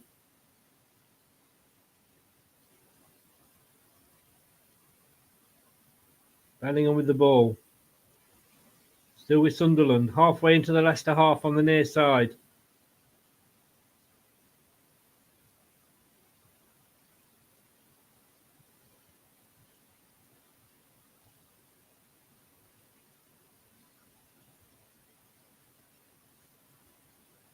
Clark now in the near corner, being marked there by Justin. Chipped in by Sunderland, but it's out by Vestergaard. And that's half time. That is half time, ladies and gentlefolk. Right, I'm off to water the plants. We will see, Gray. We'll see. We'll have a chat when we come back. It's half time. It is Leicester City 1, Sunderland 0, 12 minutes in. James Justin. And I will be back in a few minutes.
This is the Leicester Till I Die Watch-Along show. Join in the chat and don't forget to subscribe. Hello, Matt Elliott here. Hi, Alan Smith here. Hey guys, Ian Hume here. Hi everybody, Jerry Taggart here. Be sure to watch Chris and Leicester Till I Die TV for all the latest Leicester City news and information. You can also subscribe on YouTube and various social media channels for the latest updates and news on Leicester City Football Club. Come on, you foxes! The TalkSport fan. The Premier League? That's so last season. It's all about the Championship here on LTID TV. Now that's what I call football. You hit the right spot. Luke, oh, well, what? Not been easy. It's been up and down, hasn't it? I mean, I've got to say, if I was a neutral, Middlesbrough just gone 1-0 up against Norwich. That was an earlier kickoff. Yeah, if I was a neutral, I would be enjoying the game. Yeah, I know it's one of those games. They've definitely come to play us, to be fair, so which is nice. Yeah, I'll tell you what. I reckon they're going to gas to 100%. I reckon we're going to see some late goals come. Watching this, I think it's been. I mean, they're just showing the Iheanacho when he hit the post. I mean, that was unlucky. Yeah, but they could have had a couple as well. Again, we've needed Hermanson. Hermanson to keep us in it, haven't we? Mads has been great, man, hasn't he? He's made some belter saves. Yeah, unreal. I mean, possession here, it's 51-49, so it's pretty much equal. But I mean, the shots, I've got to say, we've had 4, they've had 8. They have come to play. I think this, probably for me, toughest 45 minutes I've seen this season, even against Bournemouth. Really? We've definitely had some moments, mate. Like our moments have looked more dangerous. Like Mavididi hit the post as well, so we've been a little bit unlucky. But it's been a tough one. There was about 10 minutes there. I was like, oof, we're getting a bit. I was getting a little worried. Yeah.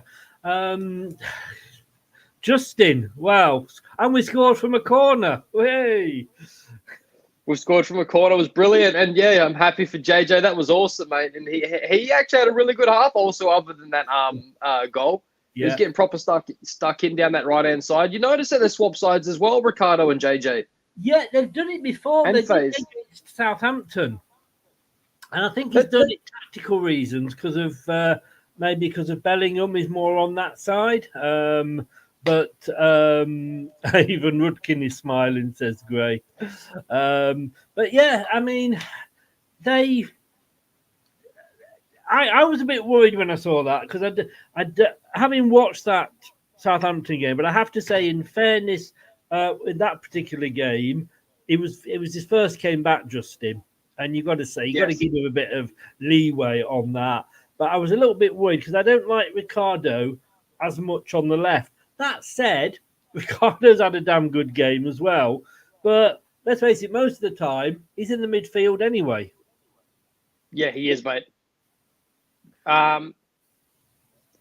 You've also Faye's on the other side as well. Like, it's a strange one. Like you said, I definitely think it's something that Enzo's noticed, like in watching tape and whatnot and getting ready for this. So it's nice to see that he's a bit of a strategist as well if this works out. Yeah, it's nice to see that we've got a manager that can change tactics. Yes, yeah. Let's wait till the 85th minute and bring Daka on. That's Roger's game plan. Well, let's not go silly now. We've had a Vestergaard goal. We're not going to have 2 miracles in the same month. Gray's saying here they should have had a penalty. John Thornton says, looking again at that, penalty should have been given. Yes, I think with the hindsight, if we'd got VAR, that would have been a penalty. Yeah, when I was just talking in a group chat about that, like the more that they showed the replay of that, the worse it looked. He didn't get any ball at all. That it's 100% a penalty if it was VAR. Yeah, But look, we haven't got VAR, so let's not, let's not moan too much. We got away with one there, didn't we? But yes, it should have been. But look, you need, as good as any team is, even the Manchester Cities, and even sort of Man United under Fergie, or Arsenal when Wenger was at his peak, you need that bit of luck, don't you? Yes, definitely. But I could definitely imagine people that aren't Leicester fans right now in the Championship are absolutely screaming about that, saying how favoured we are and whatnot. I can imagine. We are the Man United, Man City of the Championship, aren't we? But I always think with because I always when a player, I always look at it and think, like, would I want it if it was the other way? But I just think with having no VAR, we are down to human judgment. And the linesman, I think, was on this side. And it does tend to balance out, I think, when it's down to human judgment. Yes, yes, it does. So how do you see the second half going? I mean, they're saying, I think it was Gray or someone in the chat was saying, we need to step up another gear. I'm not sure whether Sunderland are allowing us to step up another gear. No, but we're definitely running them ragged. I'll be very curious to see if we make any subs early this second half. I would love wondering if Enzo's going to swap it around a little bit here. I can definitely see. Eunice isn't on the bench, is he? No, he's injured. Yeah, he's injured. Yeah, so I don't know actually. Be curious to see. How do you think Cassaday's played? I think he's done all right. In fairness, I think Cassidy just needs that little bit of time. Like I said, just the fact that everybody else has settled in so quickly, and he's sort of settling in like what maybe say normally would take you to settle into a new team, and he isn't playing as regularly. Like if you compare him to Fatawu, for example, when he's starting and playing virtually every 90 minutes, isn't he? So I'd like to see Marcel come on and give him another go in the second half. But Cassidy, I don't think he's had a bad game at all. I really don't. He's got stuck in, which is nice to see. Yes, he definitely can see that he's keen to stay in that spot. So I think Fatawa had a really good half as well, and Keenan Dewsbury Hall. So I'm still feeling real confident, mate, about this second half. Yeah, I'm just looking. I mean, as attacking threat, we've really only got Albrighton, Marchal, and Vardy. So we know Vardy's going to come on for Inacho at some point, don't we? Yes, yeah, we definitely know that. But the interesting one is that, usually one of the players that comes on comes off is Wilfred Ndidi or Eunice Atkin on or off. They're two of the players that usually get subbed on or off. So they're both not in the bench. So it will be interesting to see the subs the more I think about it. Yeah. Anyway, the scores at the moment, just to update. Let's just have a look at the table. I mean, it's just looking good. Leicester, 36. Ipswich, 28. Leeds, all right, they've got a game in hand, 22. I mean, it's scary, isn't it? It's scary. Long may everyone look up to us. We are the Man City of the Championship. Can we just stay here if we win the league? We used to say PSG till they played Newcastle, but yeah. Let's just see. There's a few chats coming in. Vardy's going to come on and run right through their tired legs. Yeah, I think they are going to, because they're playing at such high intensity. They're coming at us, and I'm not sure about the quality on their bench. Good luck, Championship, says Gray. Boris says, we are allowing them to build up their confidence. We're being too cautious. I just don't think they're allowing us to be cautious. I think that's the thing. John Thornton, Nacho not holding the ball very well. Here we go. This is Brad. I'm sorry, Brad. I missed the first half. Can't really comment on the half. I'm clearly the only one who thinks it was right that it wasn't a penalty. I think you are, mate. I think you are, Brad, on that one. Brad will be joining us for this match, so He didn't say he missed a lot of the first half. And Gray said, I see us wearing them down. This is interesting. I just can't call this one, if I'm honest with you. I'm confident in that, Gray. I definitely think we're going to gas him. I've got players on the pitch, mate, so I'm going to shoot. So hopefully we'll be back here with my score prediction wrong and a Leicester City win. It looks like you will. Take care, buddy. I'll be back soon. See you guys. Cheers. Thanks to Luke. We'll see him back at full time along with Brad. I hope you're all right, Brad. Hope everything's going okay for you. Just a little bit worried, mate. Just a little bit worried. So, I think Sunderland are about to make a change.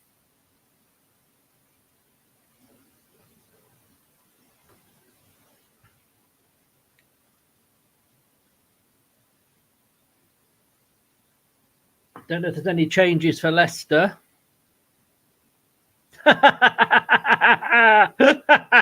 Nate. Love it, love it, love it. Oh dear.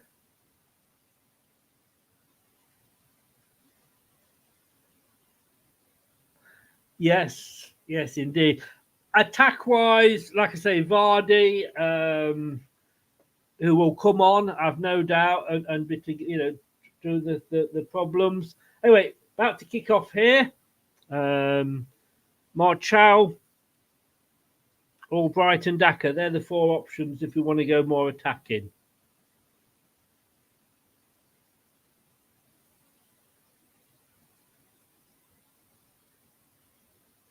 The same Marchal was talking to Vincent Kompany about his efforts last season in the Championship.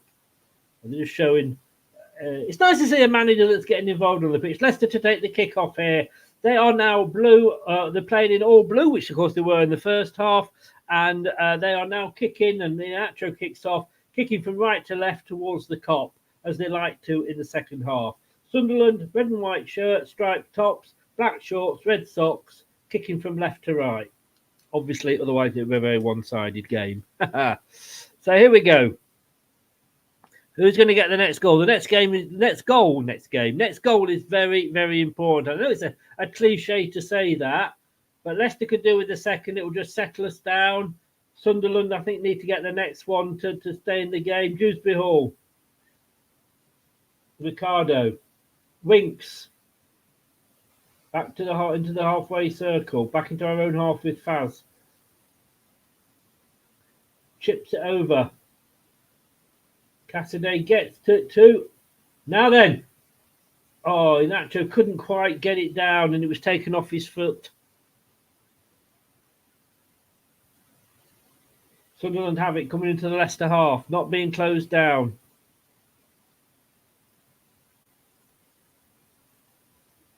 Oh, now.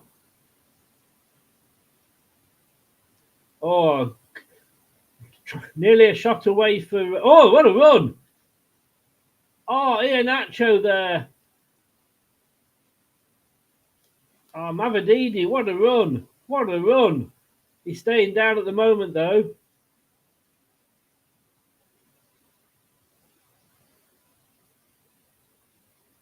What a run. Is it Mavididi? No, it was Mavididi. He was stopped there. Was it a tackle or was it a foul? No. In fairness, a good tackle. Good tackle from the Sunderland player. And Mavididi sort of fell over him, and I think that's when he hurt himself running into him. Leicester give the ball back to Sunderland, who had played it out. Oh, Gray, that wasn't a booking. That was a good tackle. In fairness, that's what I say. In this division, the referees are able to make decisions for themselves, and like then they make good decisions. Leicester though coming away. Mavididi now back on the ball in the box on the near side, chips it over. Cassidy! Oh my God! Oh.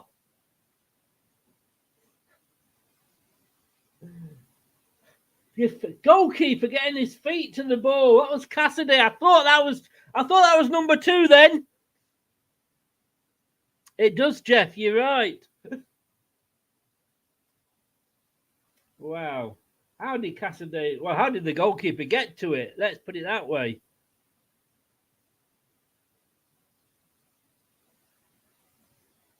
Who's going to get this? Who's going to get to it first? It was the Sunderland goalkeeper. Boots it out, but it's headed back into the danger zone now. And Leicester, with Winks on the far side, he looks up. He plays into the box. Oh! Cassidy again. Wow. Oh. Wow. Cassidy twice. Good save.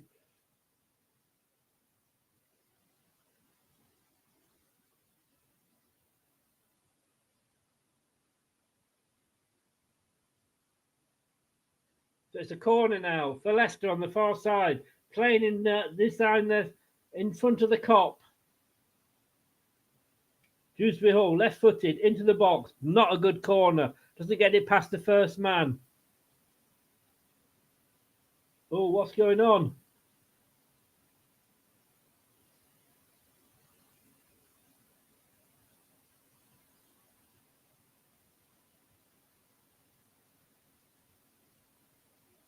Vestergaard here. He's a tall bugger. Don't know whether Vestergaard's going to get the card. The referee's got his card out. Don't know what he's going to do here. Yeah, it's Yannick. Oh, they both get a card. So Vestergaard gets a card. Let's have a look. Yeah, cuddle and hug. Oh, he was well. It's pulled well. And then the silliness afterwards. Yeah, that was silly there from the Sunderland defender when whether he pulled him down or whether they just fell down on top of each other. But Luke O'Neill at number 13, he's losing his number as well for Sunderland, and Vestergaard for Leicester. His 7th card of the season, number 23, Vestergaard, 7th yellow card. He's already missed one game, as we know. That might have got a penalty in the Premier League if it had gone to VAR, but now Sunderland are coming away. But no, the ball's gone out for Leicester throwing on the far side, almost level with the penalty box. That was totally, I mean, you could argue that it was a penalty.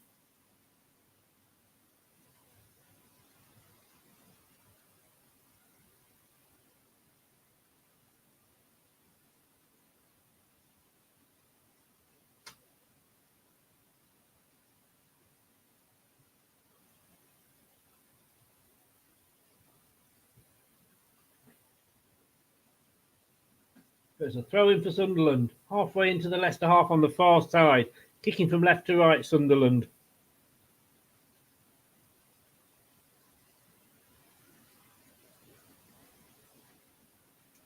$34 in, 25 likes. Bit quieter than the weekend. I have a feeling he is, Jeff. I have a feeling he is. But don't quote me. But now Sunderland. Oh, the clear. Oh, it's in, but it's headed clear by Leicester, but only as far as the Sunderland player. Oh, we couldn't get it past the Leicester defence.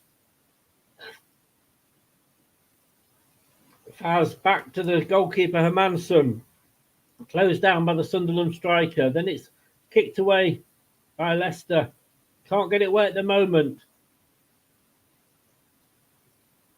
Ballard plays it all the way back to Hermansson, to the Sunderland goalkeeper. I do love that shot. Oh, yours. Ha ha. So back to Hermansson. There's another Leicester player down now. Bit physical this game. It's Faz that's down. Being pulled up by number 17. They hug, kiss, they make up. Have a look what happened. Oh, did he catch him when he... Oh.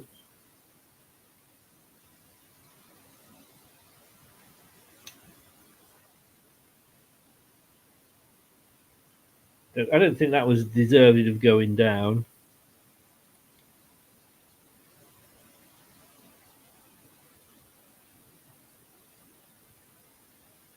Yes. The crowd are shouting for a foul there, but they've not got it. Now will they get that one? Yes. And the cloud. And it's a yellow card. But Dewsbury Hall is down holding his thigh. Yeah, it's getting physical this game. I just said it and so did the commentator.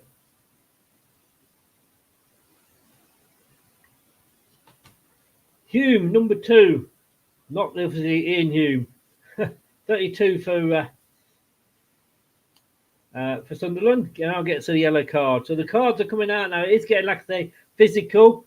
You'll be careful. We might see a red card before the end of the game. Offside for Leicester. So it's a free kick to Sunderland. Yeah. Having said that, I wouldn't argue with Vestergaard. He has got a bit of a lurch look about him, hasn't he? And he's bloody tall. Cardiff now 4-0 up against Huddersfield. Huddersfield are in total collapse mode. Huddersfield 0, Cardiff 4. Millwall 1, Blackburn 2. 70 minutes in these games. Norwich 0, Middlesbrough 1. Swansea 0, Watford 1. In the late kick-off, just half-time at Hawthorn. Oh, Inacho had the ball there, but he trod on it. Half-time at the Hawthorns, West Brom 0, QPR 0. Now Sunderland down this near side, attacking the defence. Oh, it's a good defending. It's gone out for a corner, but it was good defending there by Ricardo. Ricardo's having a good game today.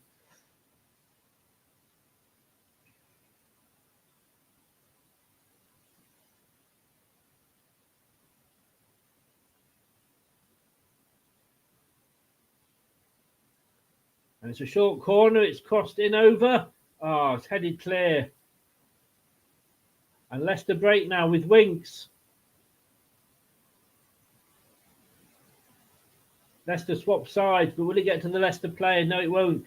It's a bit signposted, that one. And Sunderland have got it on the near side. Can they keep it in? Yes, they do. Now it's gone out. Is that a Leicester throw? Yes, I believe it is. 55 minutes gone.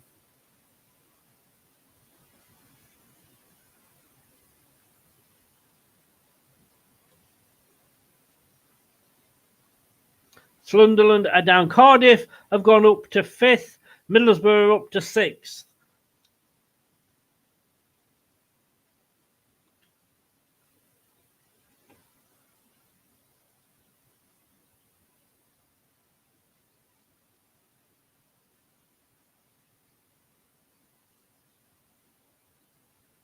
Oh, Fatawu, lovely turn. He's kept it in. Why didn't he cross it? Should have crossed it.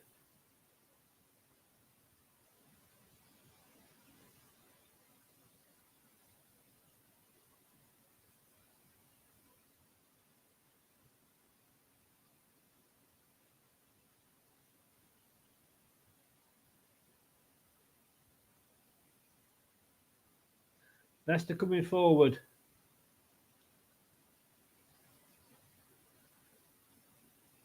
Oh, I think he's got a corner. Yes, Fatawu, not Justin, not letting that go there from Fatawu. Gets a corner.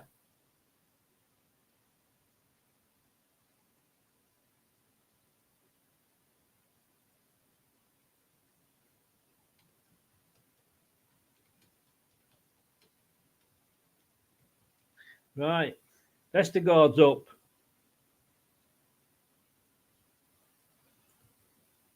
Luke 09 is after him again. These were the two that got booked earlier. It's cross in. Oh, it's straight into the arms of the Sunderland goalkeeper. I think we need to work. Definitely need to work on our.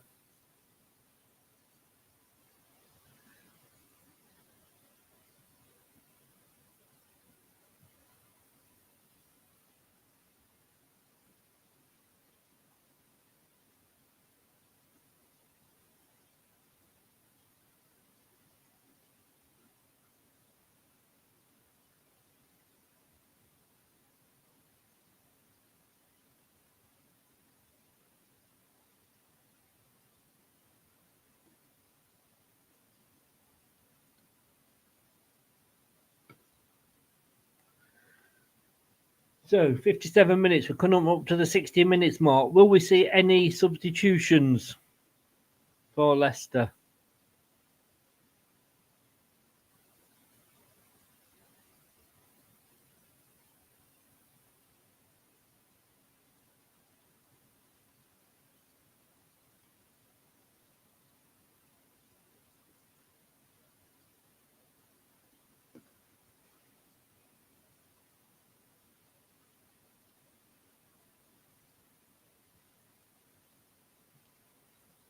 Now, Leicester.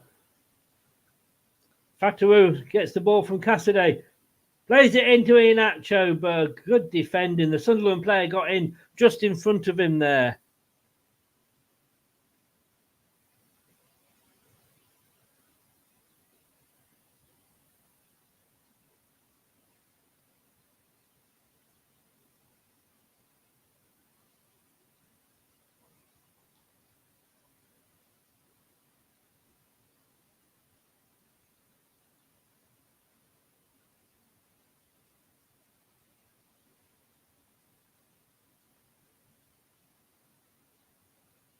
Yeah, he can't get to the corner kick, though, Boris, if it doesn't reach him.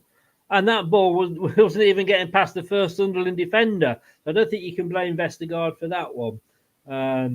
They should be aiming for him. But then again, he can't really jump, can he? No, Leicester have got it back now. On the halfway line. Winks.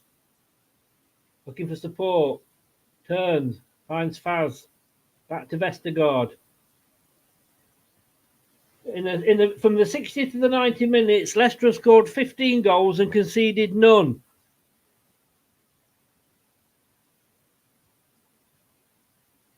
You think so, Gray?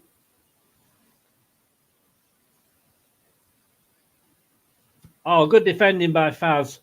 Good defending there.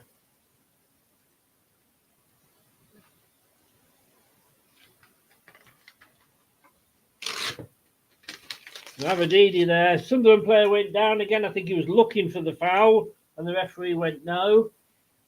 I don't think he's been that bad, to be honest with you. Cassidy now attacking the defence. Oh, lovely through ball! Oh, Iheanacho! Oh, my God!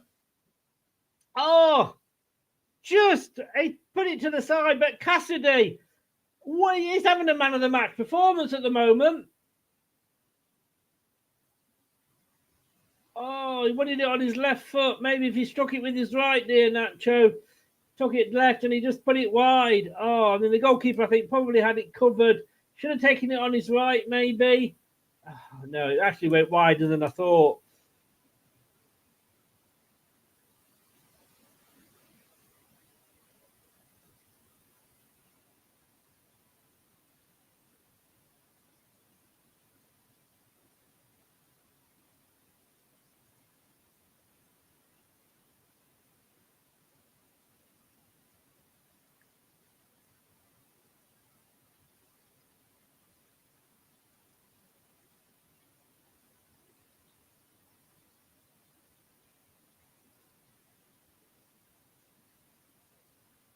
The crowd are singing for Vichai at the moment. But it's Sunderland who have the ball.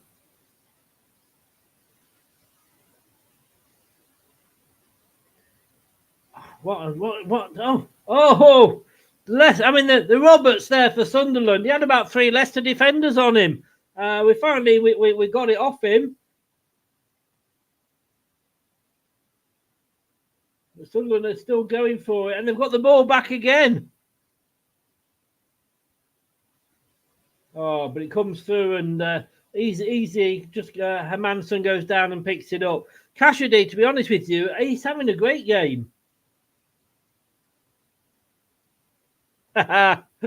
Indeed, Gray, indeed. There's only one team worth watching.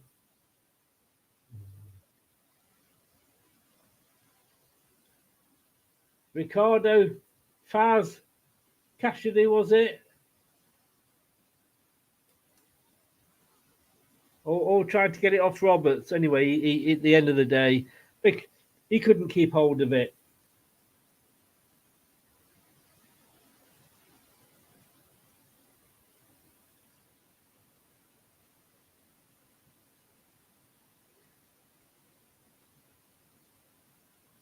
Oh, Sunderland. Come off the Leicester player. Will it go out? No, it's a goal kick. It's a goal kick. I thought it'd come off the Leicester player then, but it was a Leicester touch that stopped Sunderland getting through. Sunderland are going to be making changes now.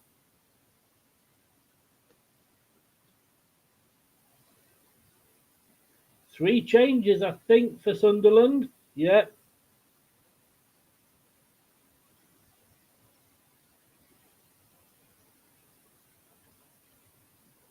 None for Leicester as things stand at the moment.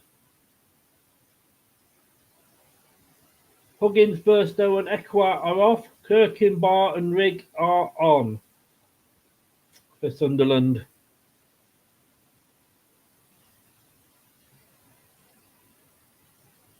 I said that at half time, Jeff. I do think this was our hardest half so far, and the second half's carried on where the first one's finished.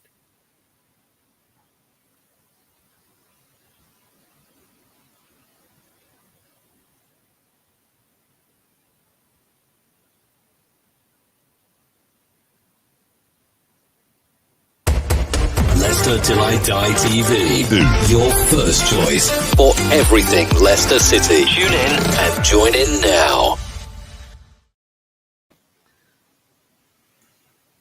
The Sunderland goalkeeper, it's fair to say, is keeping them in this game. No changes to the other scores at the moment.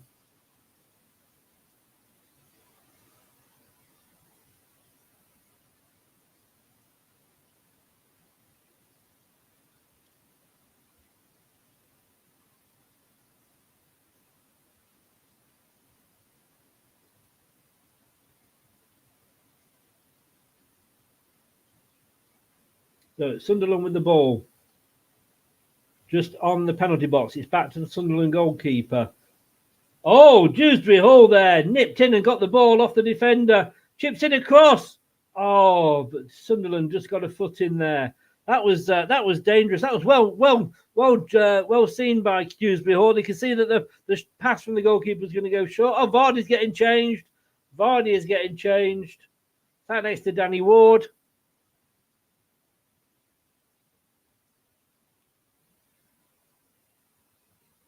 I'm guessing he's obviously going to come on for Inacho. Inacho's been unlucky, I'm going to say.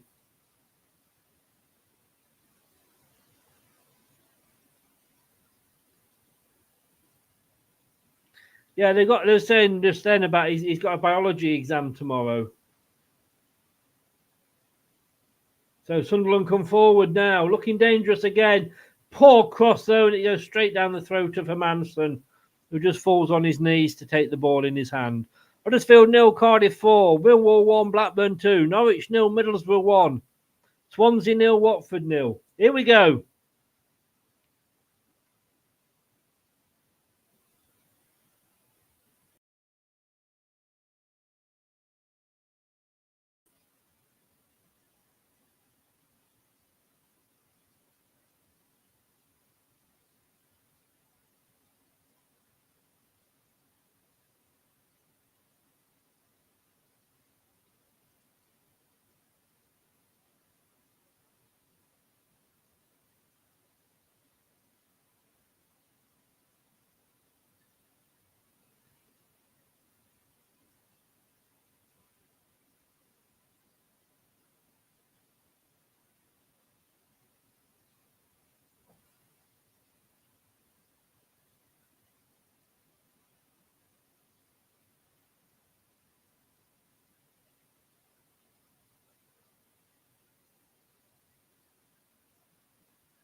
So the applause has been ringing around the stadium, and Vardy does come on.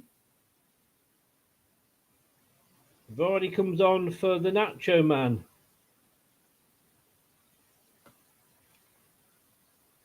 Let's see if Vardy's got his shooting boots on a little bit more than Nacho.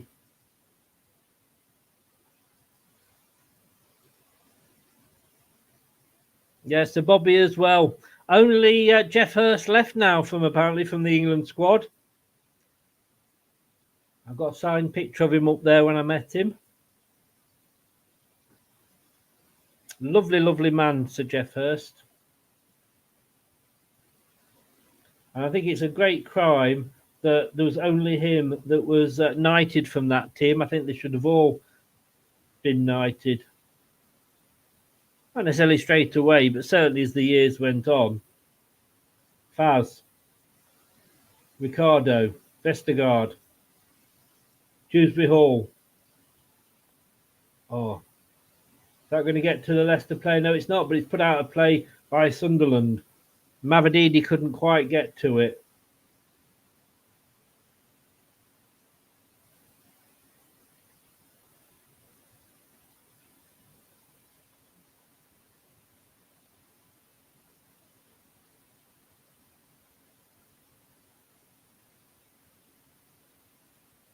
Oh, good play from Leicester.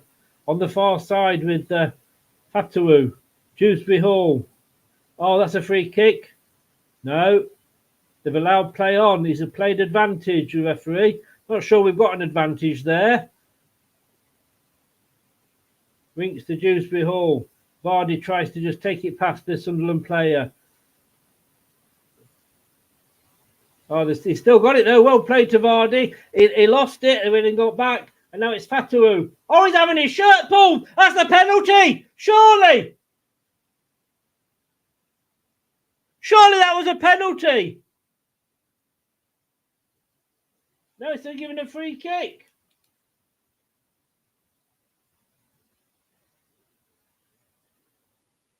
Oh, okay, yeah. Yeah. It was, yeah. I mean, he went down in the area, but it did start outside. Yeah, he played. Well, they all played well, Boris, let's face it. I liked Alan Ball. Not the greatest of managers, but then none of them really were they? None of them. A few of them had a go at it. So it's a free kick now to Leicester, Dewsbury Hall. It's just outside the box, quite close to the back line. He's sweating a bit, is Dewsbury Hall. Don't blame him. 70 minutes gone now. Leicester could do with a second. West Brom have gone 1-0 up at QPR. It's taken them 59 minutes, though. So, free kick here for Leicester. Dewsbury Hall, left-footed. Plays it in quite small, low. Has that gone for yeah, that's gone for a corner. It's gone for a corner. So low, it's a strange free kick because it was a low one. I thought it was a penalty grade, but actually when you look back at the replays, it was outside. So, Dewsbury Hall now has the chance to take the corner.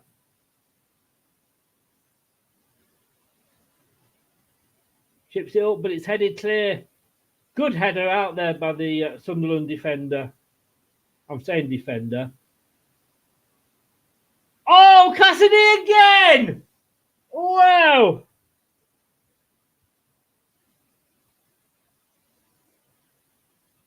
That's going to be a booking for Piera. Took one for the team there, Piera.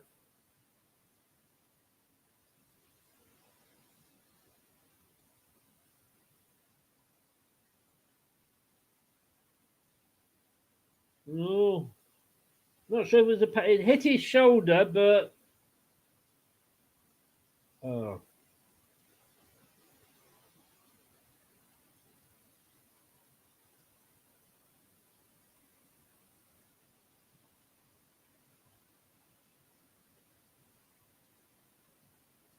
So let's have a look what the stats are showing us.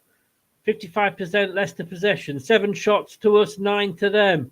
Both of us, well, we got 5 on target. They've only had 3, but they're coming forward now with the ball. The game is still very much in the balance. Watford have gone 1-0 up at Swansea now.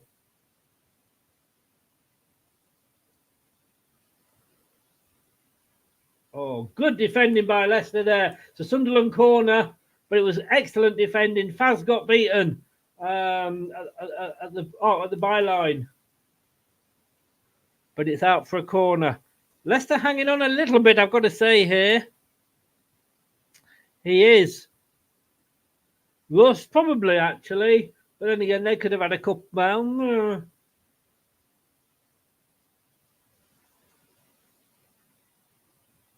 My worry is this is a bit like the Hull game. where we had plenty of efforts but didn't put them away. The corner came to nothing. Leicester now, was that a pull down? The crowd are shouting for it. Dewsbury Hall turns on the ball, but it's gone out for a throw-in. Crowd are booing something. I think it was probably that decision.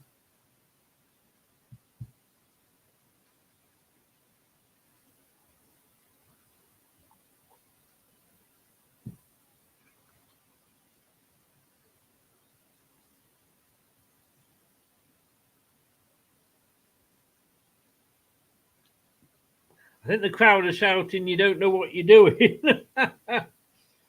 Oh, we can't win.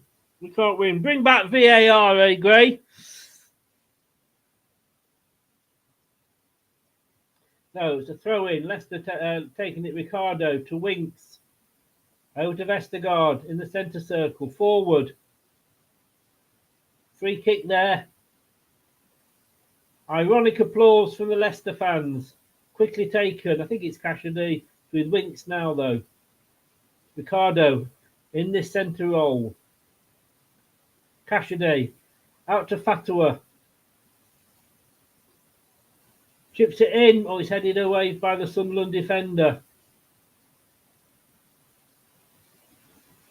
Navadini to Faz. Oh, lovely ball through from Dewsbury Hall to Mavadini. Can't get it through though, but it comes back to him on this near side. Plays it back to Faz, who chips it into the box. But it's going to go and the goalkeeper comes out and collects it quite easily, really. Careful what you wish for then, Gray. 40 of you in, thank you very much. 27 likes. Please smash that likes button and do subscribe if you are new. Subscribe does allow you to chat.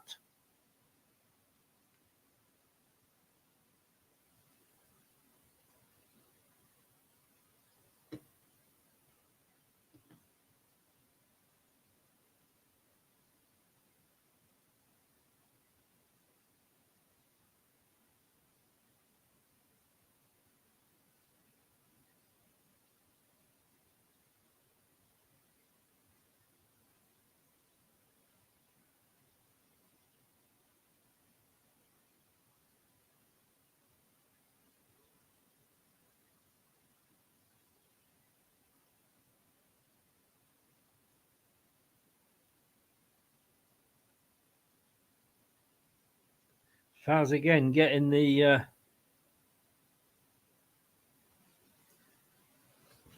defensive, but Sunderland is still coming at us.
So Sunderland coming forward now down the far side.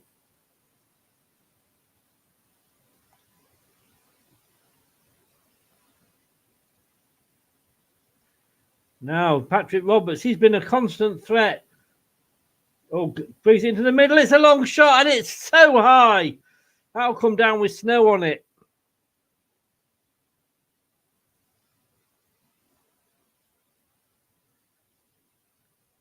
Anybody seen Oscar recently?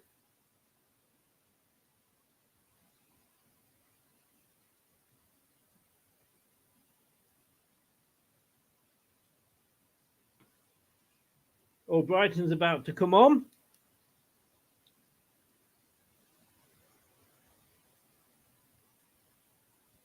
I wonder who is going to come off.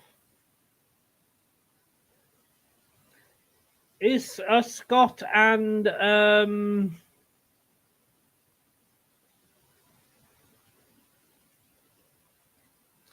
Scott or Mike still in the mods, please?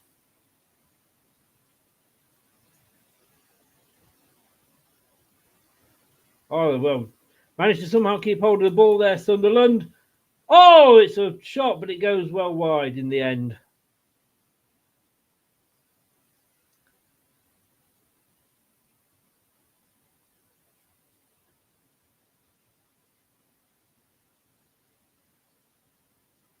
Yeah, Winks lost the ball there.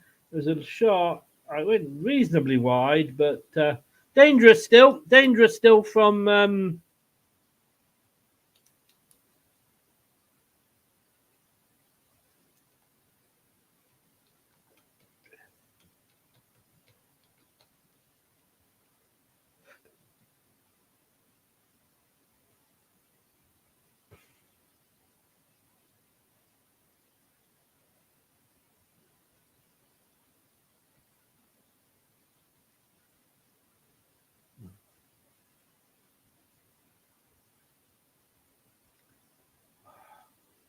So we've got about 11 minutes to go, plus, of course, any stoppage time, which I don't think there's going to be much of. Oh, Sunderland coming through now. Oh, well, God, lovely play. That was Winks. What a lovely play by Winks. Dewsbury Hall chips it all the way across. Cassidy, or doesn't quite get to him. Which is a shame. That was a lovely, lovely move out of the box there by Winks.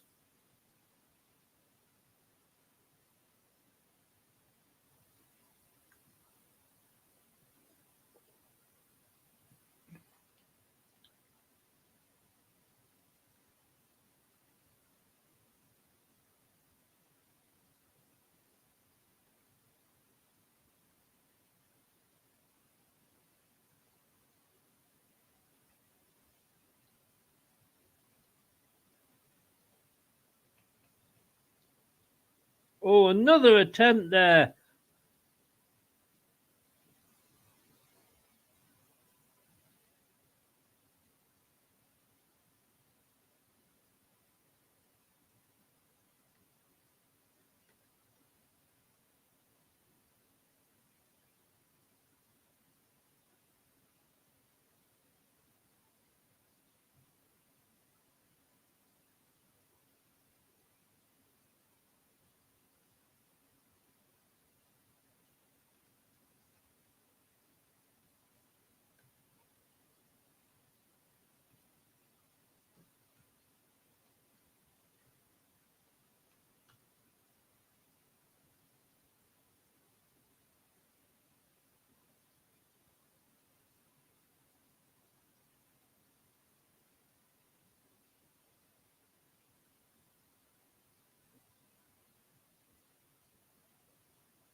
Mavadidi, was he being held back? Comes to Dewsbury Hall on the near side. Leicester beginning to, well, you can see that Sunderland, I think, are tiring now. 82 minutes gone.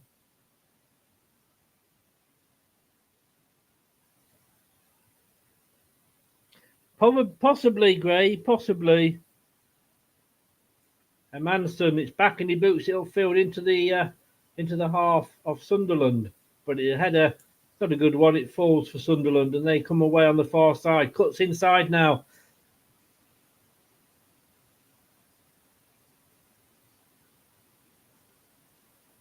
Oh!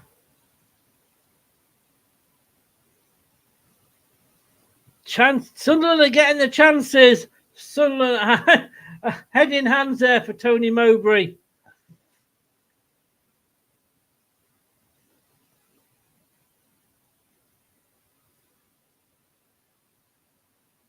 Can't say Hayes Hamza.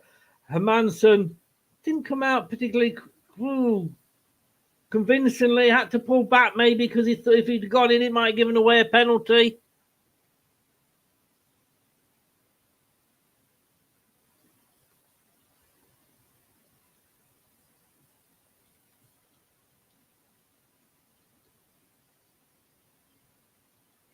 And they're coming back again, Sunderland. Leicester, though, try to get it clear.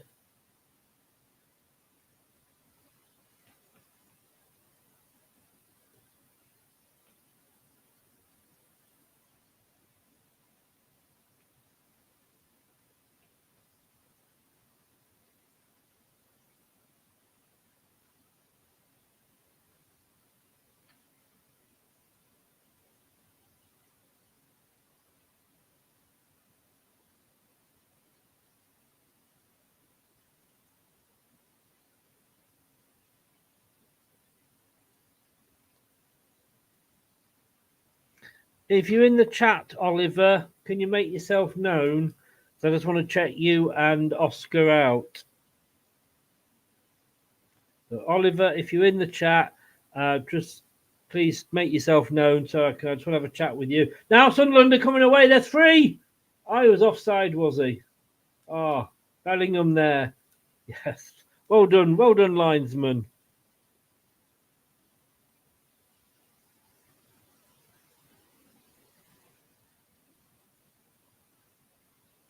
Yeah. Flag went up straight away. 84 minutes gone.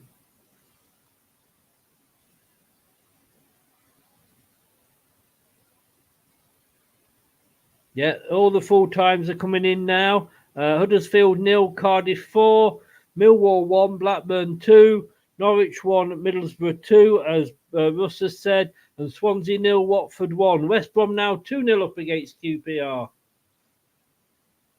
It's back with the Sunderland keeper. We're looking into the last 5 minutes now, plus any stoppage time.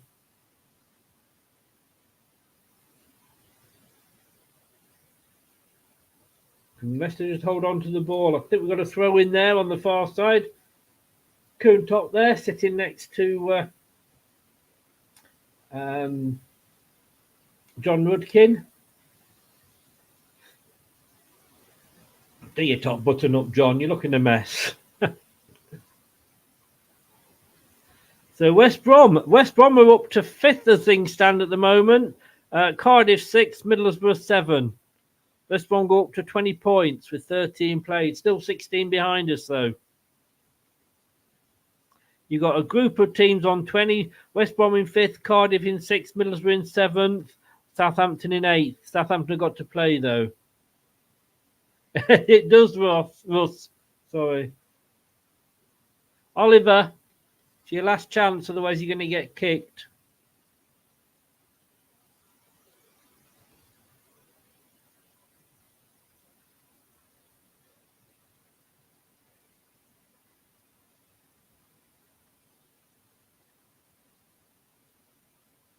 Justin is down at the moment. This will be time added on. He got one in the face.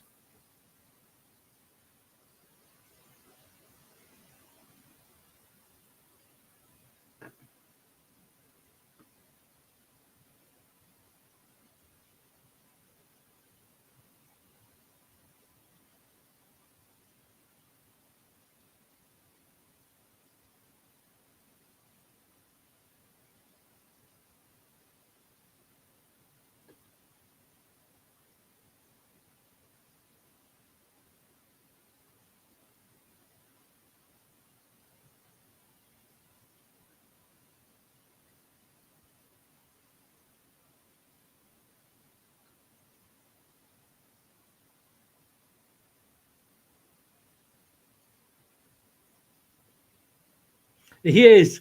You've got to feel sorry for JJ, haven't you? Chowdhury is coming on, I think. He's gone off as Justin. Chowdhury's coming on. Daka's coming on.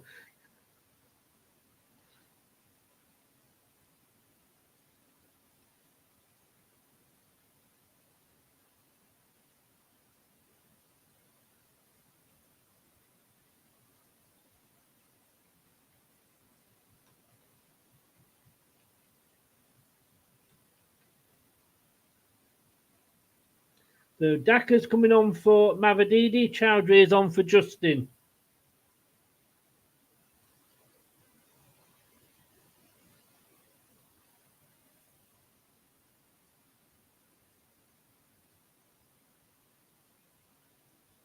So I'm guessing Daka is going to be playing down the wing for 2 minutes.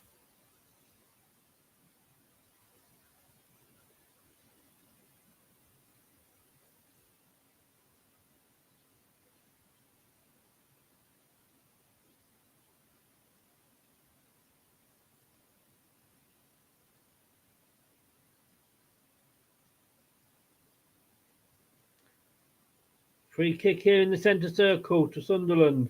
Quickly taken. Leicester got to be careful now in these last few minutes.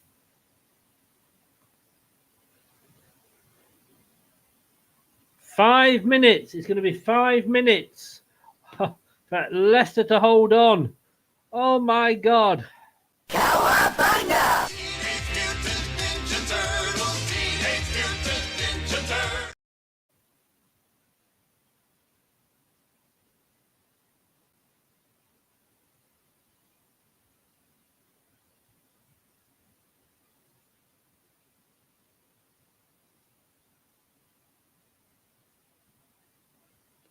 This has been a tough game.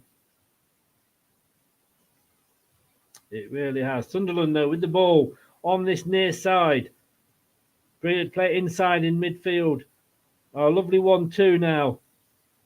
And they managed to keep hold of it. Maybe Leicester should have got hold of that first.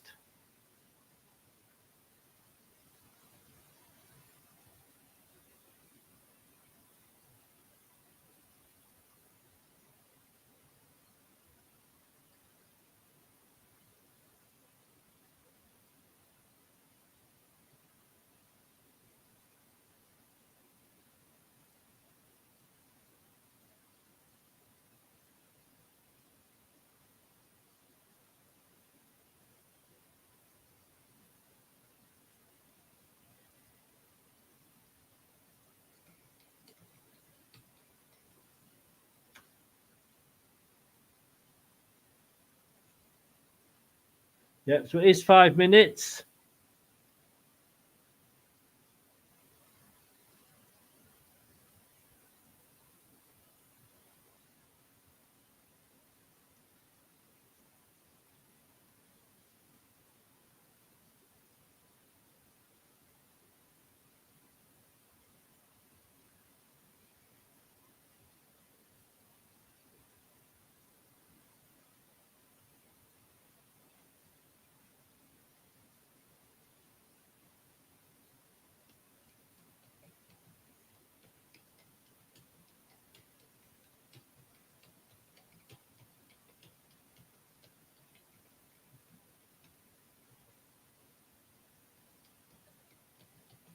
So we're down into the last few minutes here.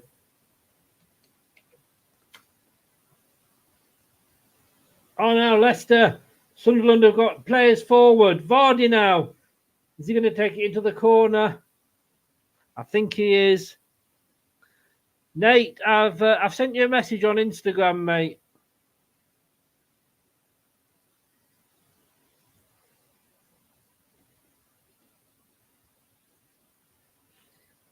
Yeah, classic football shirts are good. eBay always, they are used though, usually on eBay. Classic football shirts is one of the best ones, but I think they pretty much sold out when they had them in stock, so I'm not sure.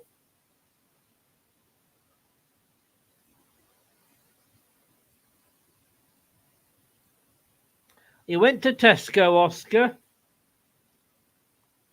Oscar, do you know Oliver at all?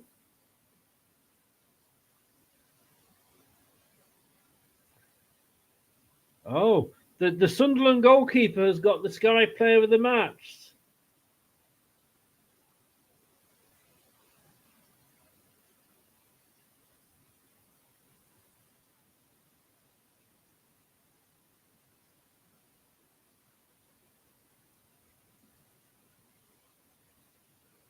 Okay, just asking. You got very similar YouTube channels. Yeah, indeed, Russ.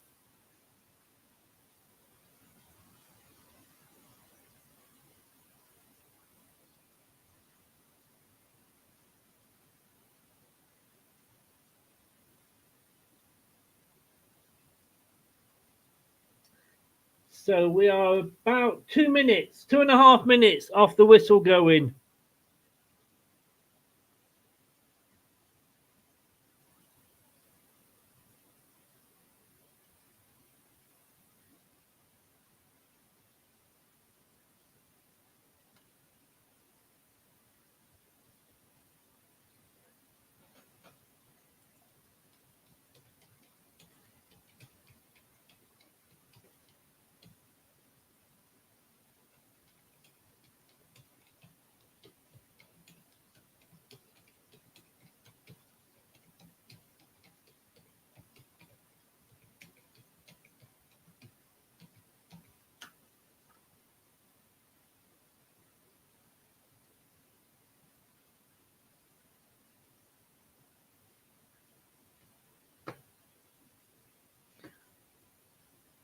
Oh, finally the whistle goes.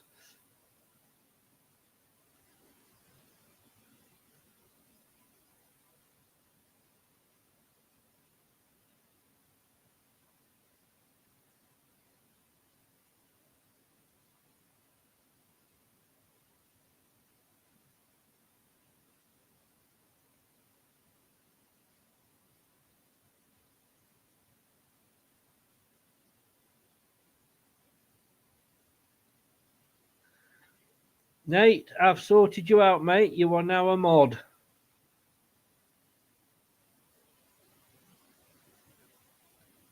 Welcome along.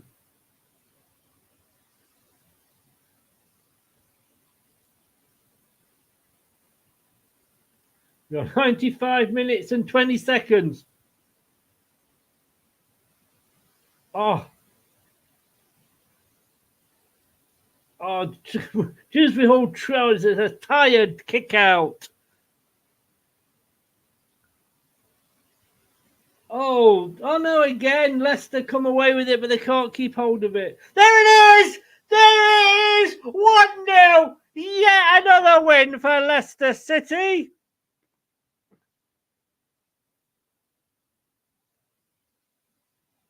Who cares, Gray? We've won.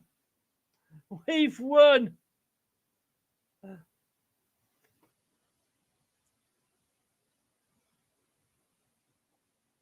It was a hard game. I think it was the hardest game we've had all season, to be honest with you.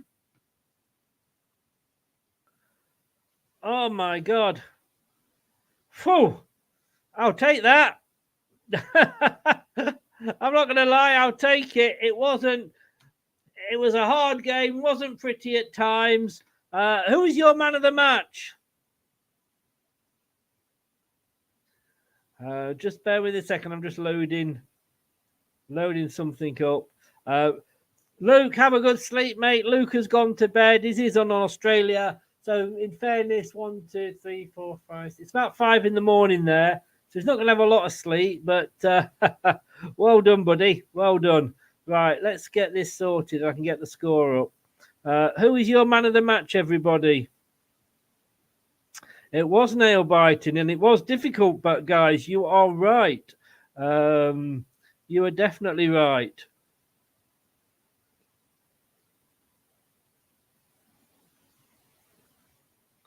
All right, let's.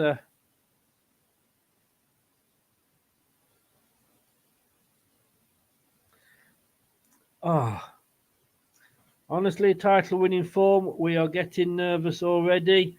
Look, we've won 1-0 against a very tough opposition. We knew they were going to give us trouble. That they're a good team. I'm going to take that. I would have taken the point. As you know, I went for the draw. But fair play to the guys. They've done it. Let me bring the score up. I'm just going to invite.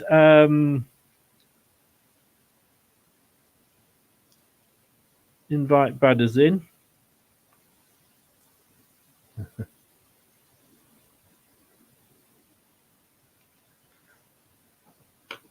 Hopefully Bradders is going to come in.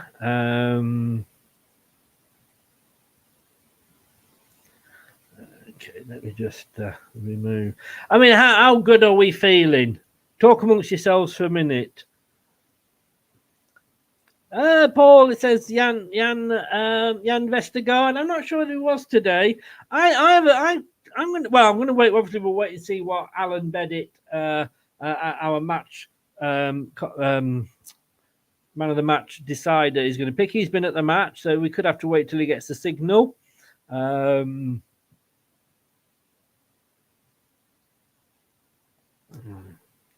Right, let me just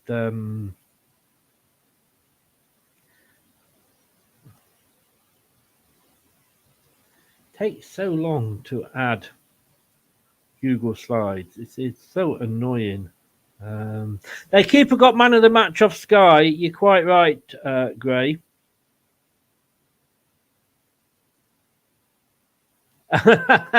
Steve, I don't know. So that's 30. How many points have we got?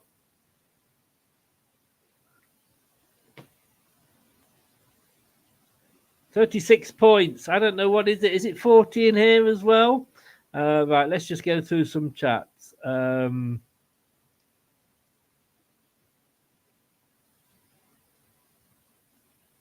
you think so? I thought they gave us a really strong game. I'm not going to lie.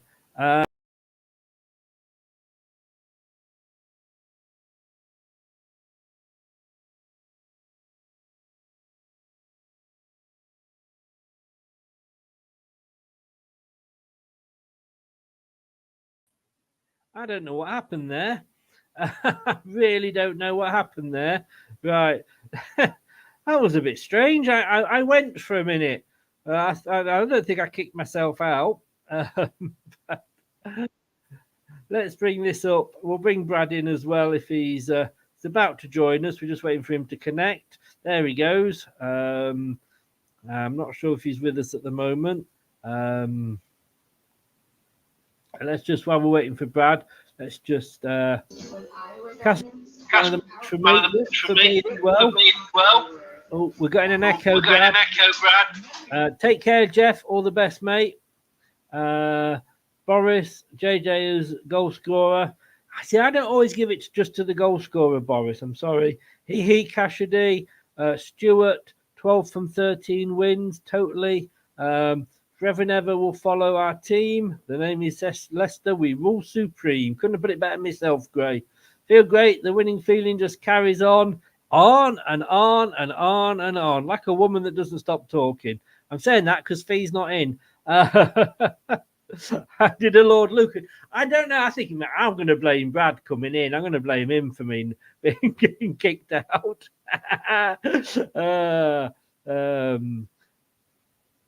Yet another victory. AFCB's in, Premier League, Leicester City. Maybe we're going to be waving at each other, mate. Brad, I know you didn't see the goal and you didn't see the first half. I keep saying it every time. Piece of piss, this, isn't it? Yeah, although I do feel we're saying it a bit tongue-in-cheek this game, because this is going to sound crazy, and I know some people are already differing on opinions here, and I'm only going off the 45 minutes, well, the 45 and 15 odd minutes I saw the first half here. But if I was a neutral and I was to say, looking at Leicester's results, who deserved to get something from Leicester in their first 13 games, had Sunderland had their shooting boots on, I'd have said they're the only team we played this season that will feel begrudged they didn't get something from us, because they came at us and played, they gave as good as they got. It was a bit frustrating was the word of the night, but we got there, mate. That's what matters. And I've said that this is the hardest game of the season so far for us. Yeah, hands down it was. John said there, I got it from on Sky, said it was the best start since 1905 by any club, which is another fantastic record to be breaking. it's just the never say die attitude. And now someone might want to beat me to the punch on this, but after this, I'm going to put something out on Twitter. When you play Leicester City this season, when the clock hits 60 minutes, not quite like Cinderella at midnight, but it's when the clock hits 60 minutes, just give up because you're not scoring. Leicester City, after the 60th minute, are yet to concede a goal. Scoring 15, mind, but have not conceded a goal. So after the hour, you're done. You are done. You're not scoring. And wow. I mean, how easy is the championship, Chris, if Daka can get 10 minutes? Well, 8 minutes. I wanted him to score. I think Daka, please come on and score. And he was playing on the wing, obviously. But look, I mean, he's not going to be able to do anything with what was he on for, 7 minutes or 8 minutes, something like that. But fair play to him. He was on the pitch. He got his match bonus. He didn't do anything wrong, but he wasn't on really long enough to even qualify for any points, if I'm honest with you. No, but it's another thing with this Esco. It's because I was reading something. Then Enzo regime.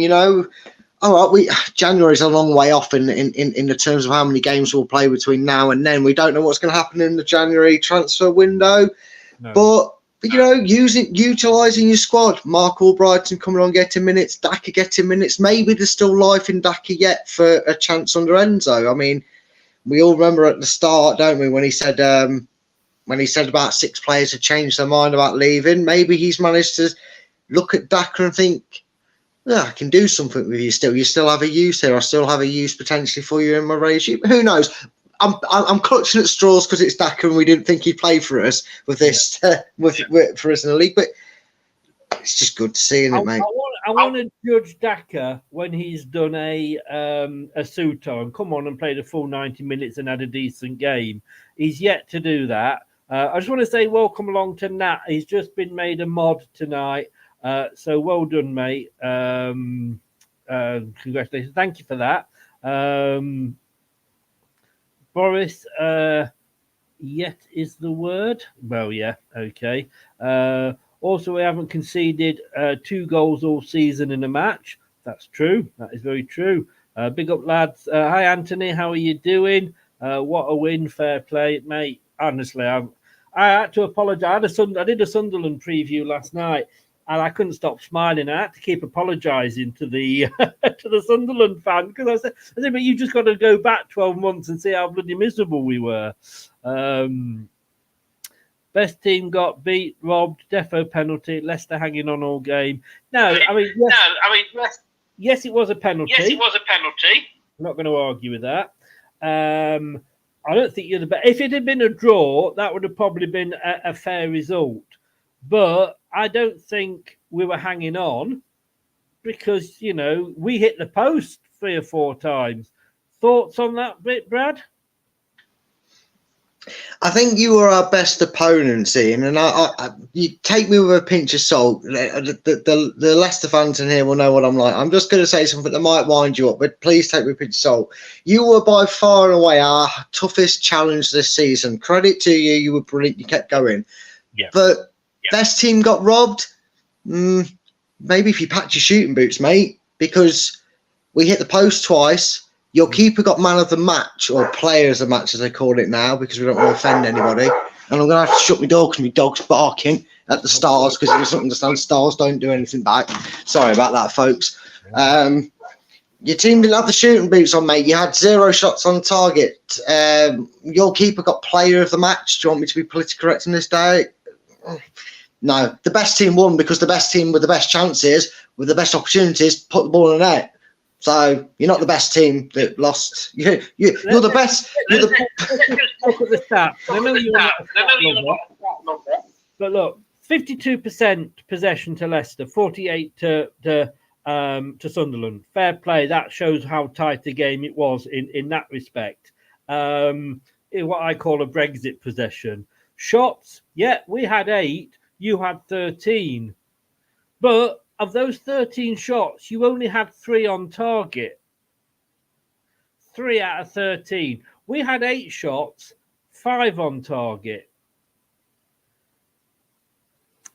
That, to me, sums it all up. You gave us a good game.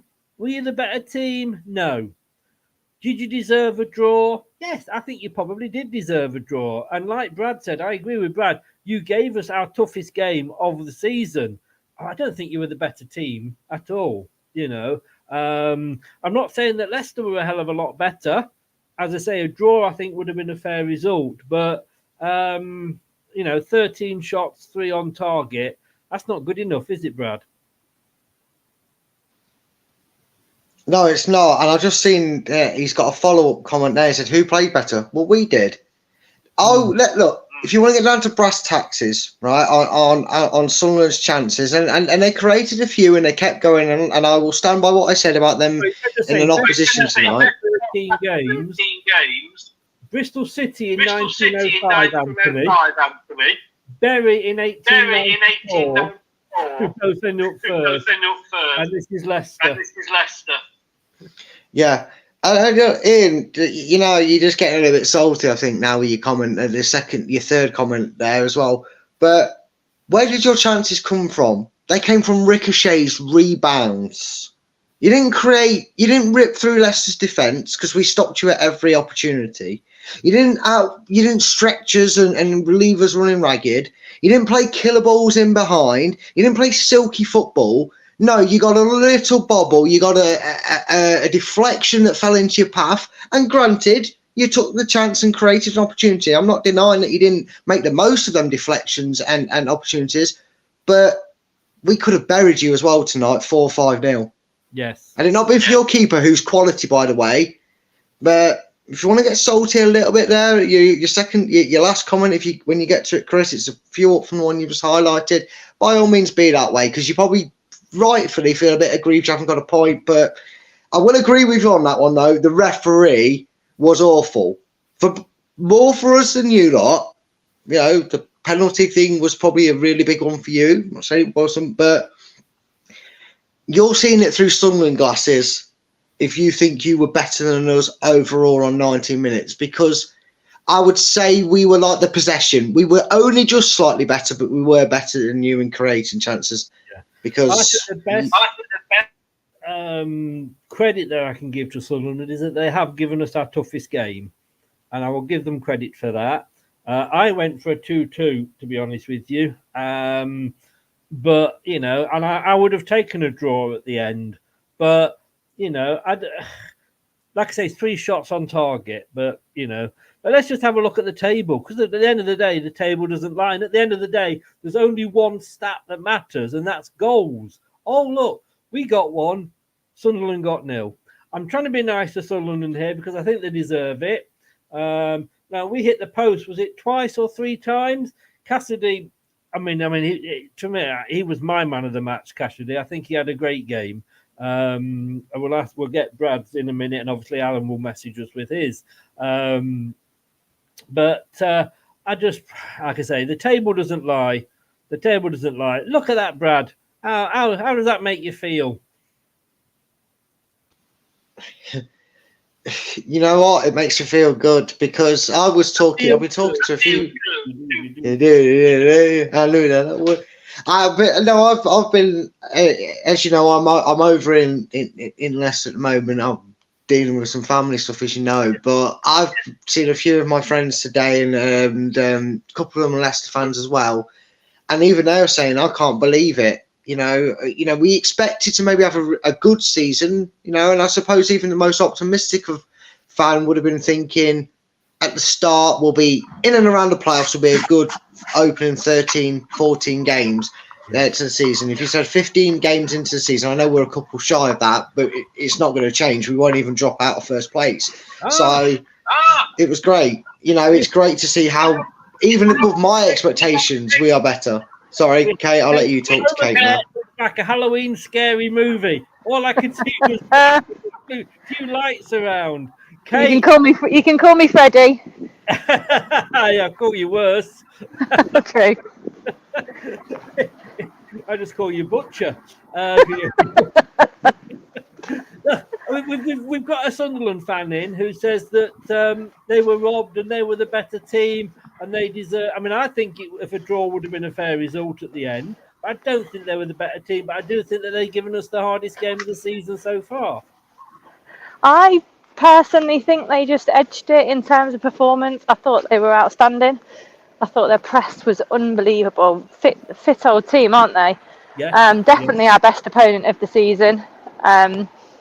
And they just didn't create enough chances, I don't think, and that's what it's all about. They blazed a couple over the top, missed a good header.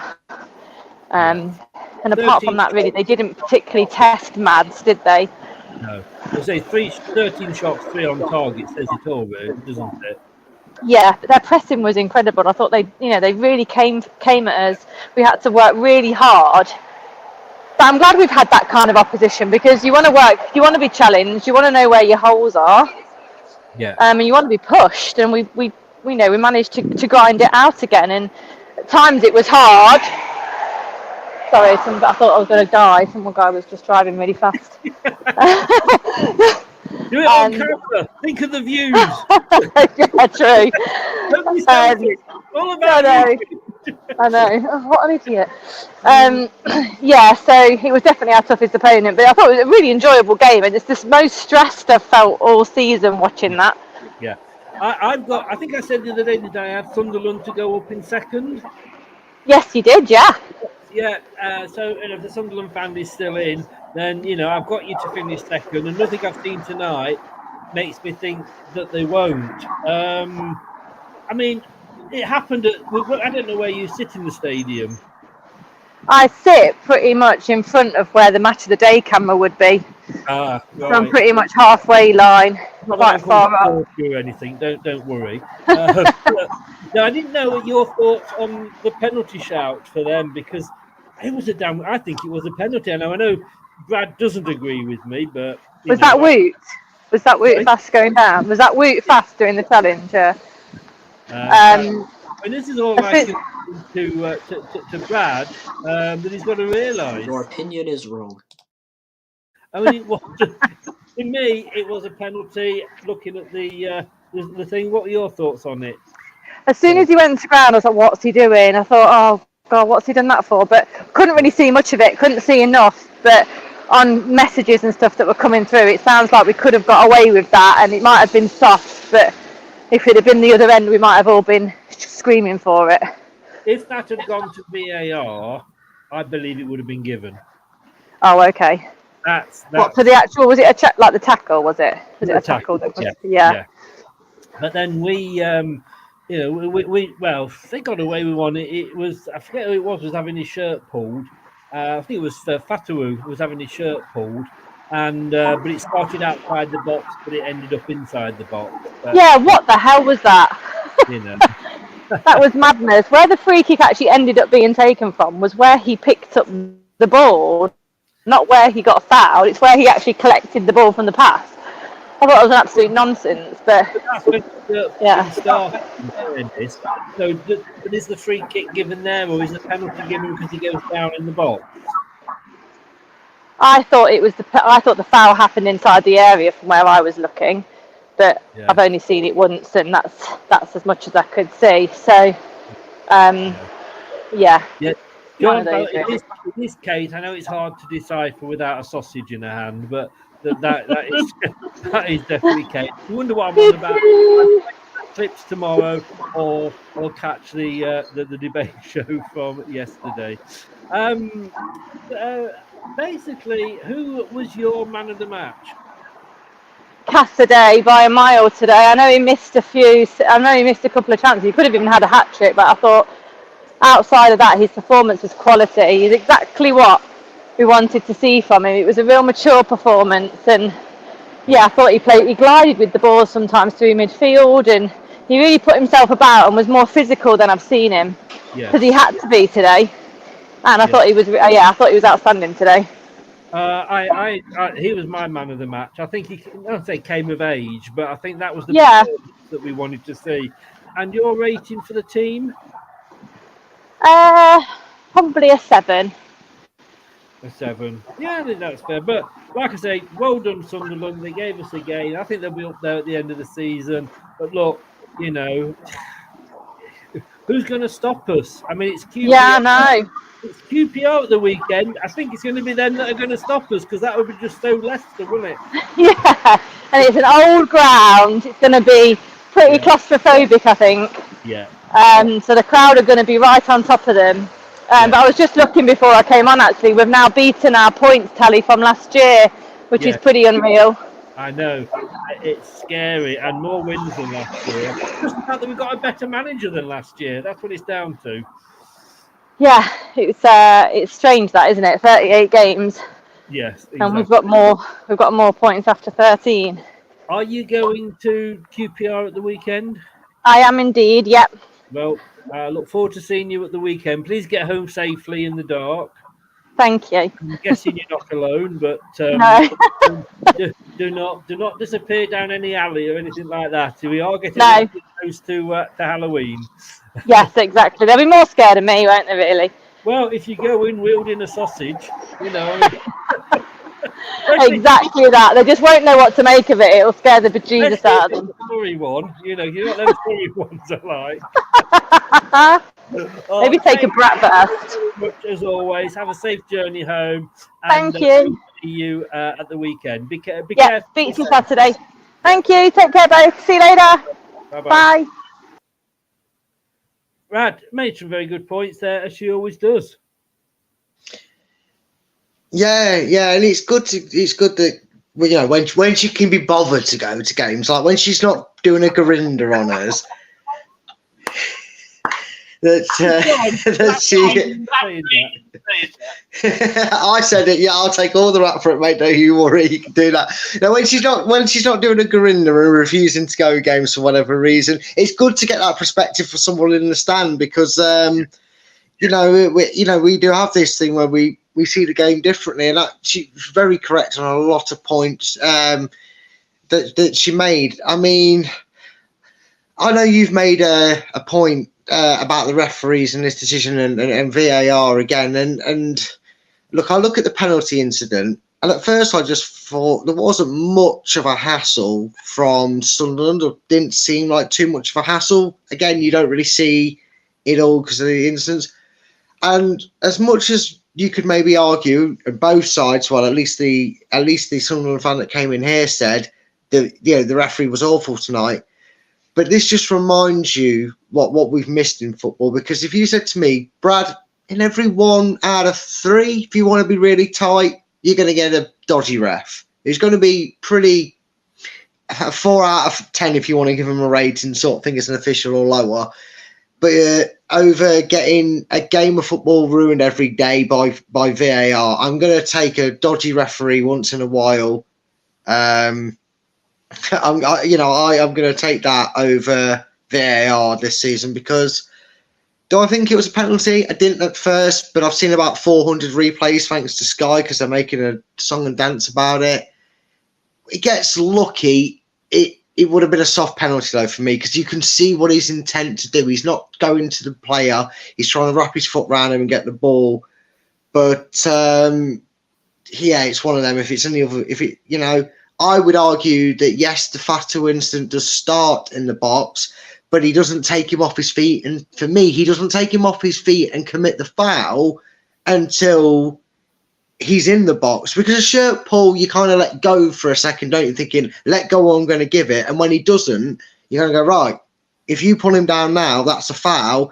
For me, I know it's not probably the letter of the law, but for me, again, maybe I'm seeing a little bit blue tinted here.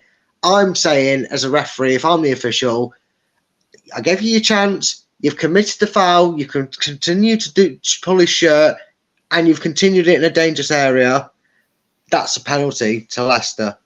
So, it's to me, technically, like I say, because it was started outside the area.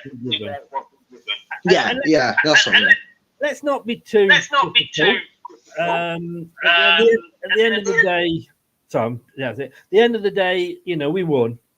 We got the 3 points. And I'm looking. I didn't think the referee had a bad game, but when I'm looking at these refs, I'm like you. I'm looking at comparing them to last season, and I'd sooner have that referee that we had tonight and he wasn't biased in it. I mean, I think he was. If he was bad, I think he was bad for both, because you could argue that the the penalty wasn't given, so you could see why Sunderland were peed off. But it was just, to me, I'd sooner have a referee like that, like you say, than the referee that has to wait for VAR to make his decisions for him.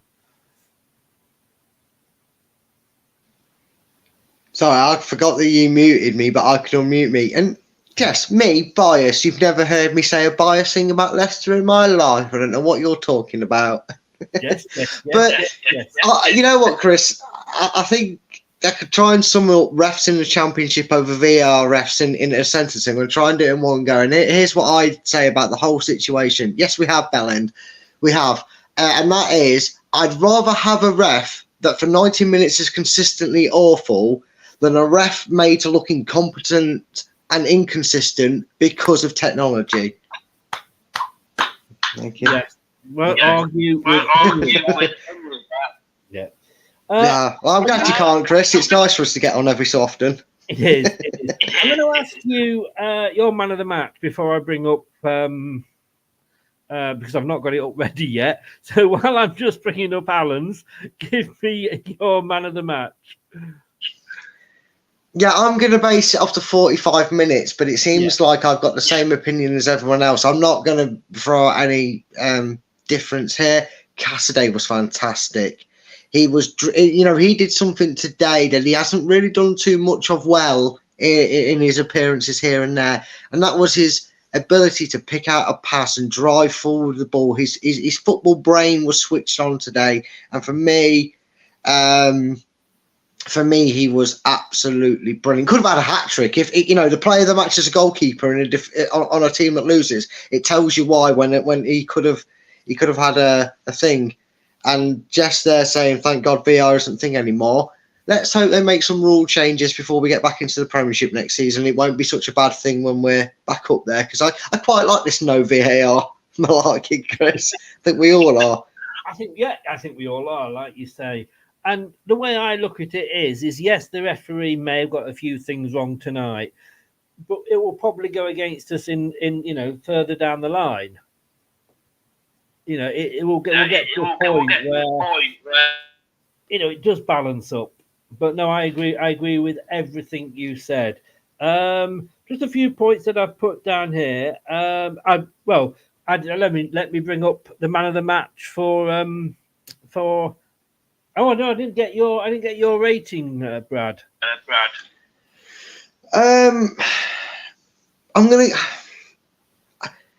I like to always try and give a high rating when we win a game, but because of the praise we have praised Sunderland tonight, it was counteracted by Leicester's focus and gritty determination defence. I'm going to give them a 7. I was thinking an 8, but I think a 7's fair, because there was some moments where maybe on another night and some shooting boots, we might not have got the win. We might have been pegged back. So it was a steady, good performance. It got the job done. So, yeah, a 7. 7. Yeah. Okay, well, let's have a look at man of the match first of all. And what Alan has said here is fair play to Sunderland for having a go tonight. Best team we've played so far. And I've got to say, I agree with him. And I've said that, haven't I? We've said that was the best team we've come up against. He's gone for his man of the match, and I can understand why. Harry Winks. He was certainly up. So it's great the fact that we've actually gone from a season where we're going like, oh my God, who do we pick? And there's only maybe one outstanding to actually having a choice to pick. I just think Cassidy, for me, like you and Kate have said, purely because not coming with an age, but you know what I mean. This was his best game for us.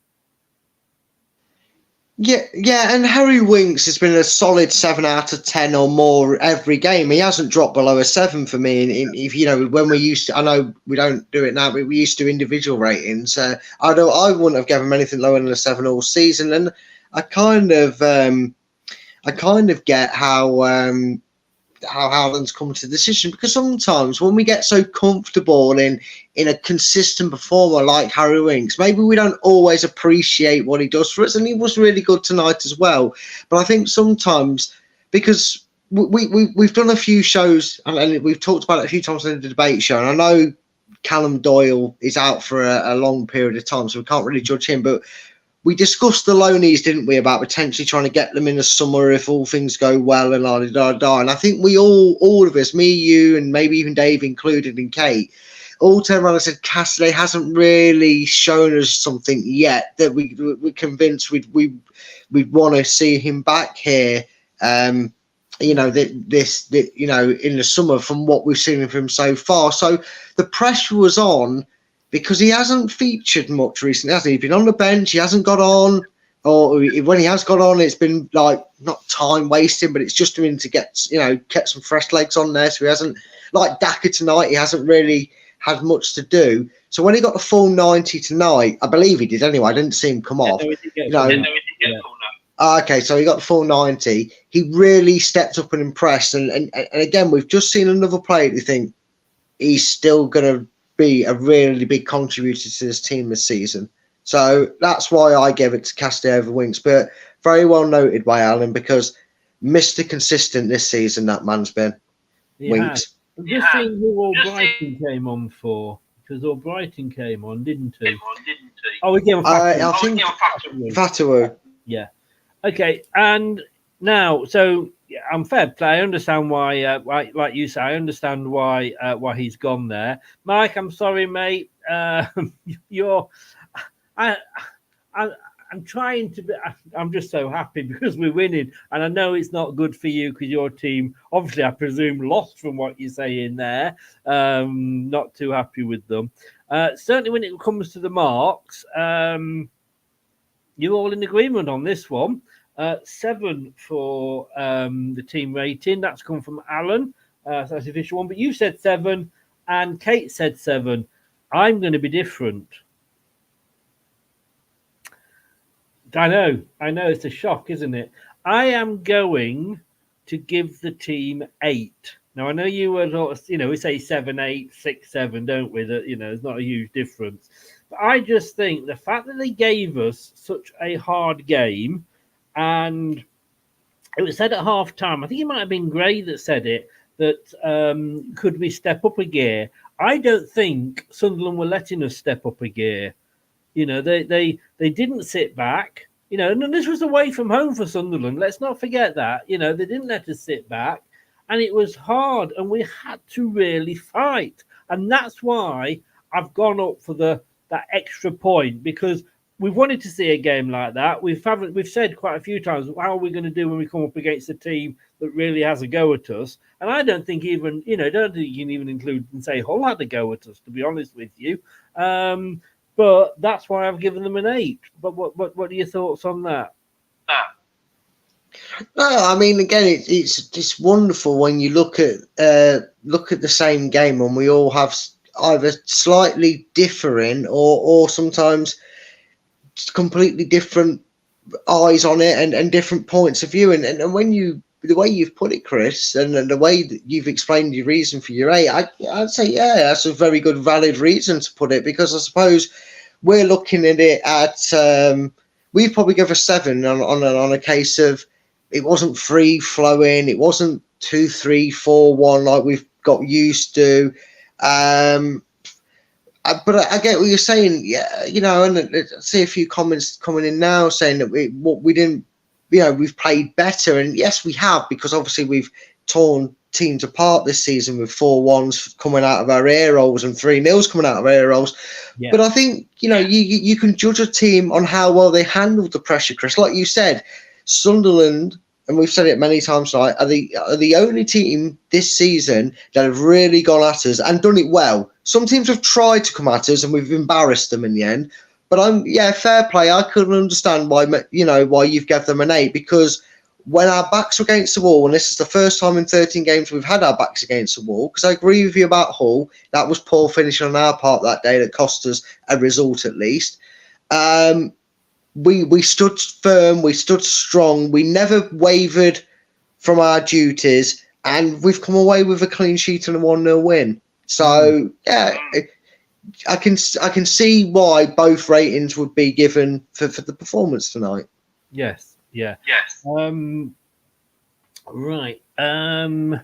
Let's just have a look what my notes are here. We made the sub. Well, the first sub was on 67.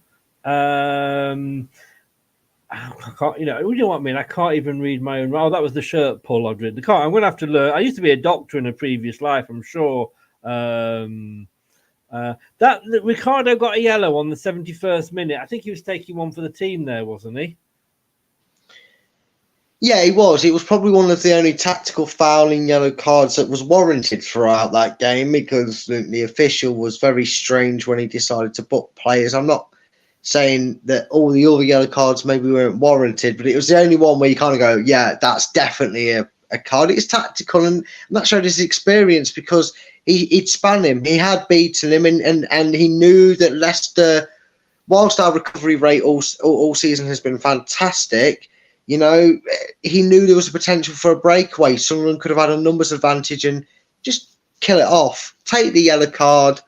You know, we hadn't made, I think, like you said, we'd only made one sub at that point. So worst case scenario, if Enzo fancied it, which he's proven he can do at points, he could have taken him off and put Chowdhury on instead of him, you know, because he's played Chowdhury at the back before. So I think that showed the experience, and I think that kind of, for a little while, also took the momentum out of Sunderland, because they were getting frustrated because the clock was ticking down and down for them, and Leicester were just, sorry to use this pun intended here, but Leicester outfoxed them in certain moments of that game, and that one from Ricardo was a moment where he outfoxed. See what you did there.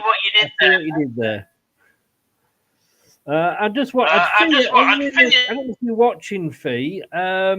You messaged me on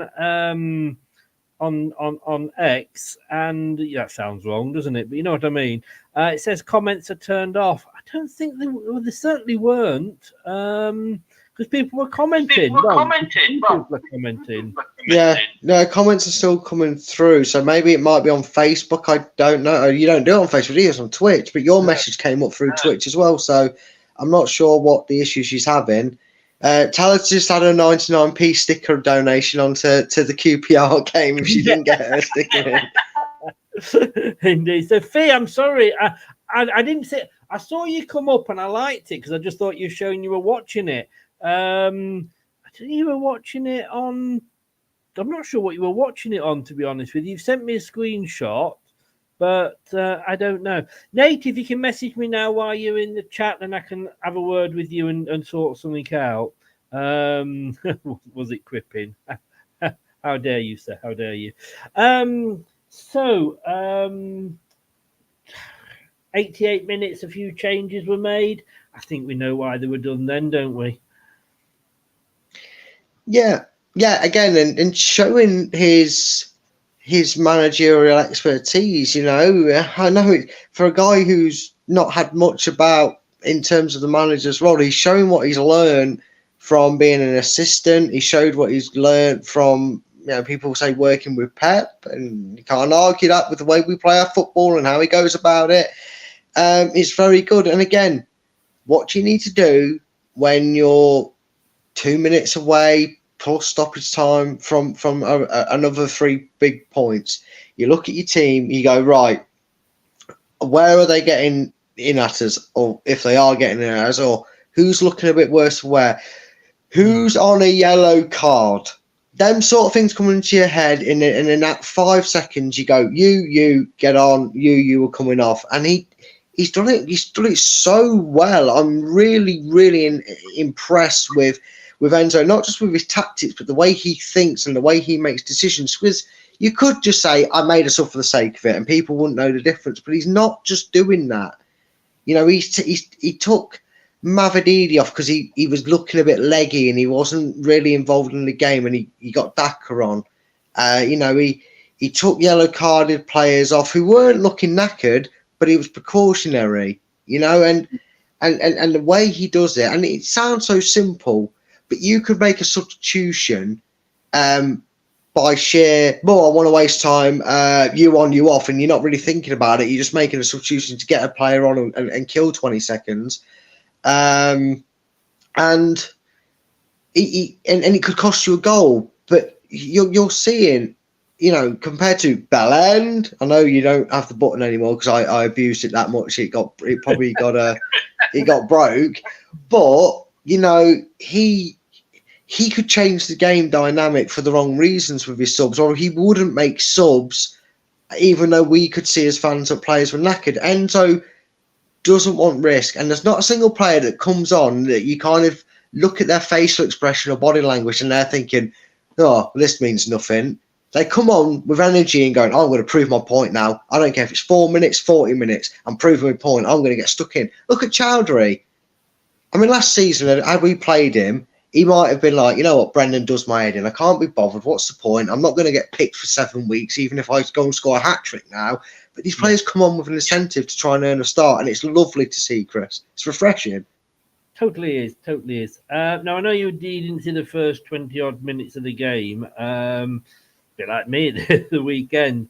But I've got to say, and it was just something that was commented on the commentary, we do play a very high game. Do you think one day we're going to get caught out? Oh, inevitably, yeah, we'll probably get caught out. September the 12th when we play Man City away. They'll probably catch us out, but I can't see a Championship side doing it to us. Hey, see what I did there? No, but yes, it is, and it's going to catch us out, and it has at points caught us out. If that is the date when it happens, it won't bother me because I'll be in Australia for 4 weeks. So get on with it. I'm warning you now. The year's time, I'm in Australia for 4 weeks, mate. So have fun. Anyway, sorry. Oh, lovely. These poor sods will be stuck with me doing the watch along. They'll be going, oh, no, not Brad. With his dodgy stream and his minute behind game. Oh, dear. But no, I mean, it will catch us out. And we've had moments where we've been caught out with it. We've had the ball kind of snuck off us and people have got in behind the lines. But it's very rare that it's anything more than half a chance. Have you noticed that, Chris?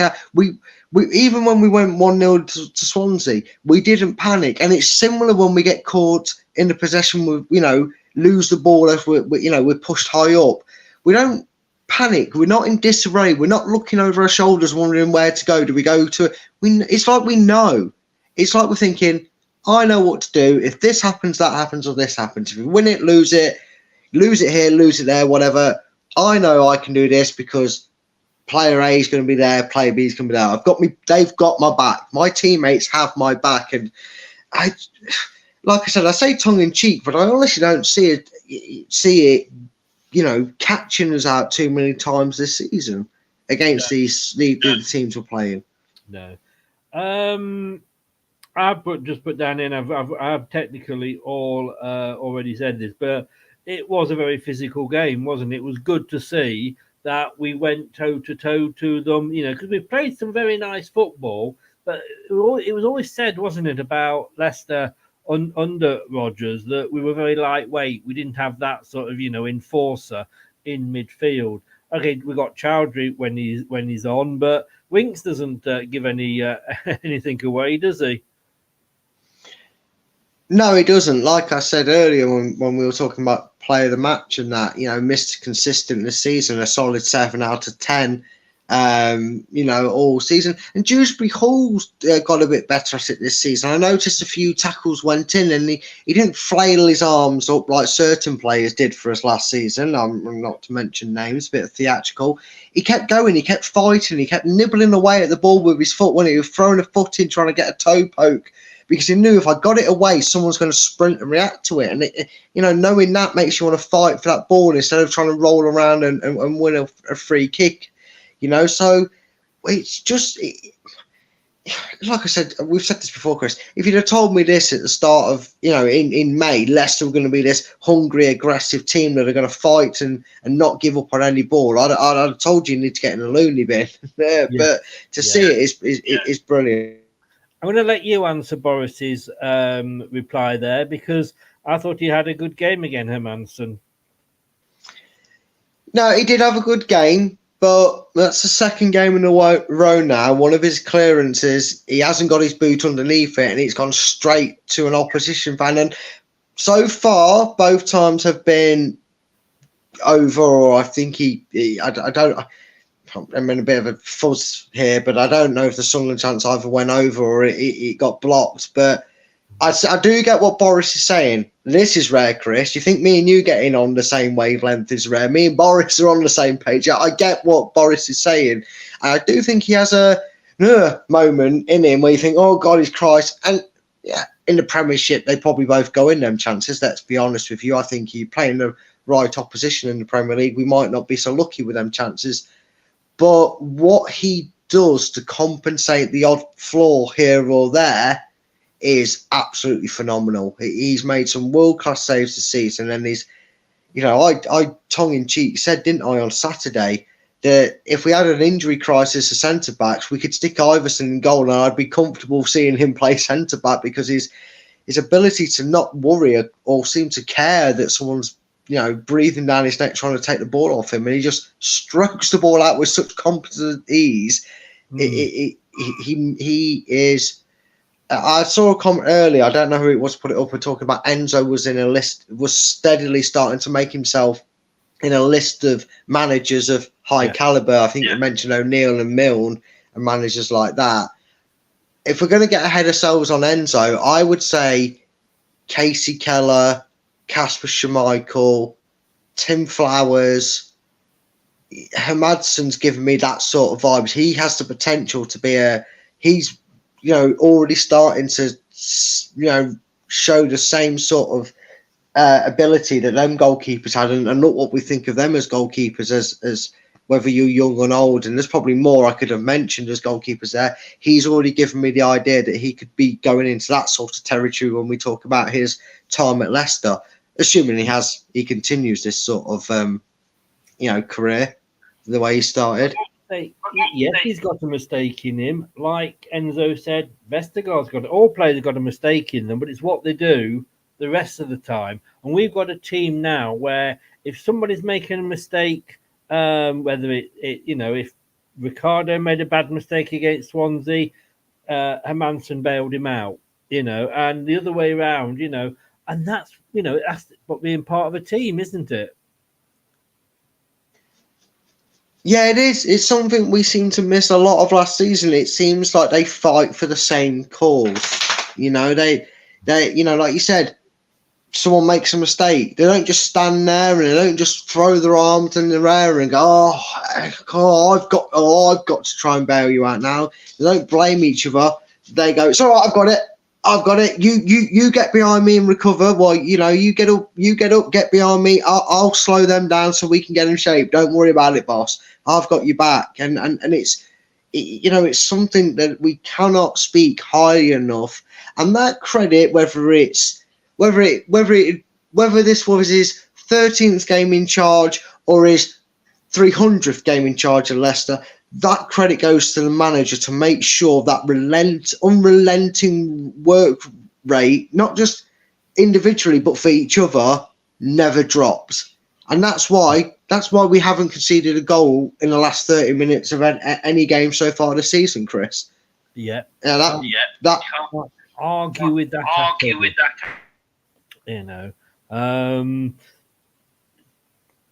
I think that's it for me, unless there's anything you want to bring up at all. Nobody predicted the right score.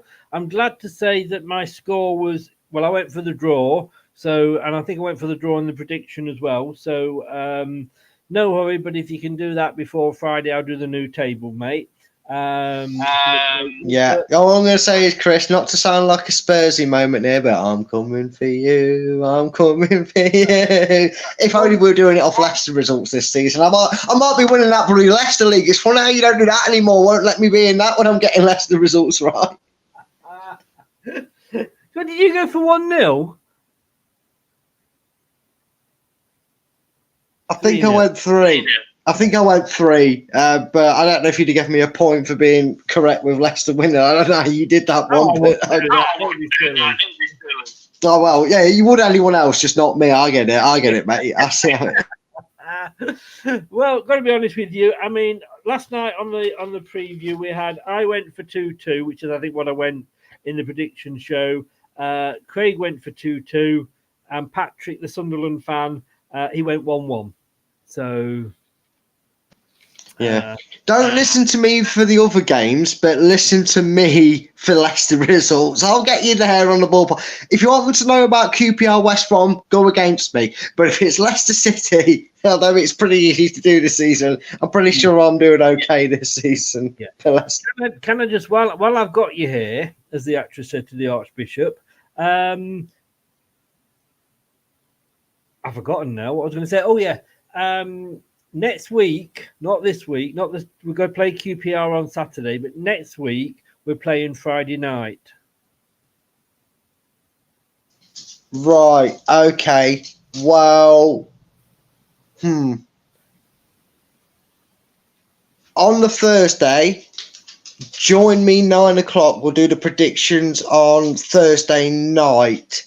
And if everybody in the predictions league can get me their predictions in before Thursday, I'll put it in the group. We'll try and get it on a late show for Thursday, because obviously we're being the early kickoff, and with how, because I obviously know you do your watch along, you start it not long after the team gets announced. So yeah, I will try and get everybody to give me their results, predictions before the game, before Thursday night.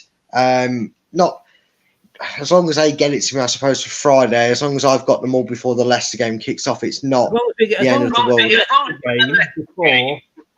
Yeah, as long as everybody gives me their Leicester one. So if I don't know if Anthony and that's still around, but I'll put something in that group chat saying, please give me your Leicester result, but before. Well, I suppose as long as they give it me before the game kicks off, it's not the end of the world, is it? But no. we can do the prediction show Thursday at 9. If that's right with you, because I know the preview's at 7, it gives you about an hour then, doesn't it, to kind of eat if you need to, and we could do it then if you want it. Yeah. So I've got to get a QPR one. Yeah, for the. Oh no, who are we playing next week? Is it bad that I forgot? No, because I've forgotten. So that's why I'm asking you. Oh, I can't remember. I know we got QPR next. One job. I know. I had one job. There we go. Why do I feel like it's Birmingham City? Is it that? Is it Birmingham? Leeds. Oh, Leeds. Gray's just come up and said Leeds at the same time. 7-0 Leicester then against FC Soccer. Yeah. You won't let that go, will you? And then, interestingly, we've got as a Leeds next Friday, and then the following Saturday we're away to Middlesbrough, who are another form side. So I know I said this, but these next 2 games could be a difficult part for our season. They could be. Middlesbrough have turned a corner. In the cheers, John. Yeah, I'm aware it's a double header for that one. Because sorry, I was just thinking then why it was double header, because I checked for this week as well, but it's a double header, I believe. Again, it'd be interesting, but no, it's not. It's the EFL Cup, isn't it? It's not a double header. We play Leeds on Friday, and then we don't play Middlesbrough until the following Saturday. Okay, yeah, because I thought it was a double header, but it's Middlesbrough. Yeah, so that's how it goes afterwards. Yeah, I'm with you now. I'm with you. But yes, so it's going to look. But we knew this was going to happen. We weren't going to go all season having, your Bristol Cities and teams like that. With the greatest respect, we weren't always going to be playing teams around. Jessie's checked the fixture list up and going about. Middlesbrough in good form, Leeds in good form, but. So was Southampton before we played them at Southampton. Yeah. So were Sunderland. Oh, I don't think Sunderland were in too good a form before tonight. But they've been on the up and rise. You know, Swansea were undefeated in 5. So it doesn't matter, Chris. I don't care. Bring them all on. 9 points, that is. Add 9 points to our total now. Give us what we've got. Let me say this to you then, if I can. So the next game is QPR. Then we've got that's away next week. This Saturday. The following Friday, we're at home to Leeds. The following Saturday, we are away to Middlesbrough. The following Saturday, we are at home to Watford. And then on the Wednesday, we are away at Sheffield Wednesday. I'm going to nail my flag to the mast now and say the 2 hardest games there we've got are QPR and Sheffield Wednesday.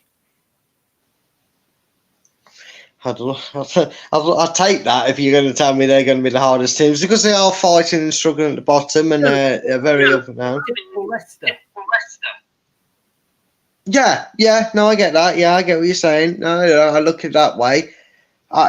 Because you can't really go on form this season. You'd look at the teams who have given us a fight, and it's been the teams not that consistent in their form, and you couldn't ask for 2 teams in lesser form, so they probably will be, because they've got nothing to lose by sticking 11 players behind the ball and going for us, especially not Sheffield Wednesday. I've got a funny feeling, assuming he doesn't get injured, Jamie Vardy might play the majority, if not all of that match against Sheffield Wednesday. But yeah, exactly, Jesse. I think he might. And that they probably still love him for his celebration when he scored past Sheffield United. Do you remember that, Chris? That was brilliant. Yeah, so it might be the first time that Vardy doesn't get called a grass by the away fans. That'd be weird for him, won't it? He probably gets all that. Yeah. But, tell you what, Chris, bold statement here, saying it. But, you've named 5 games there.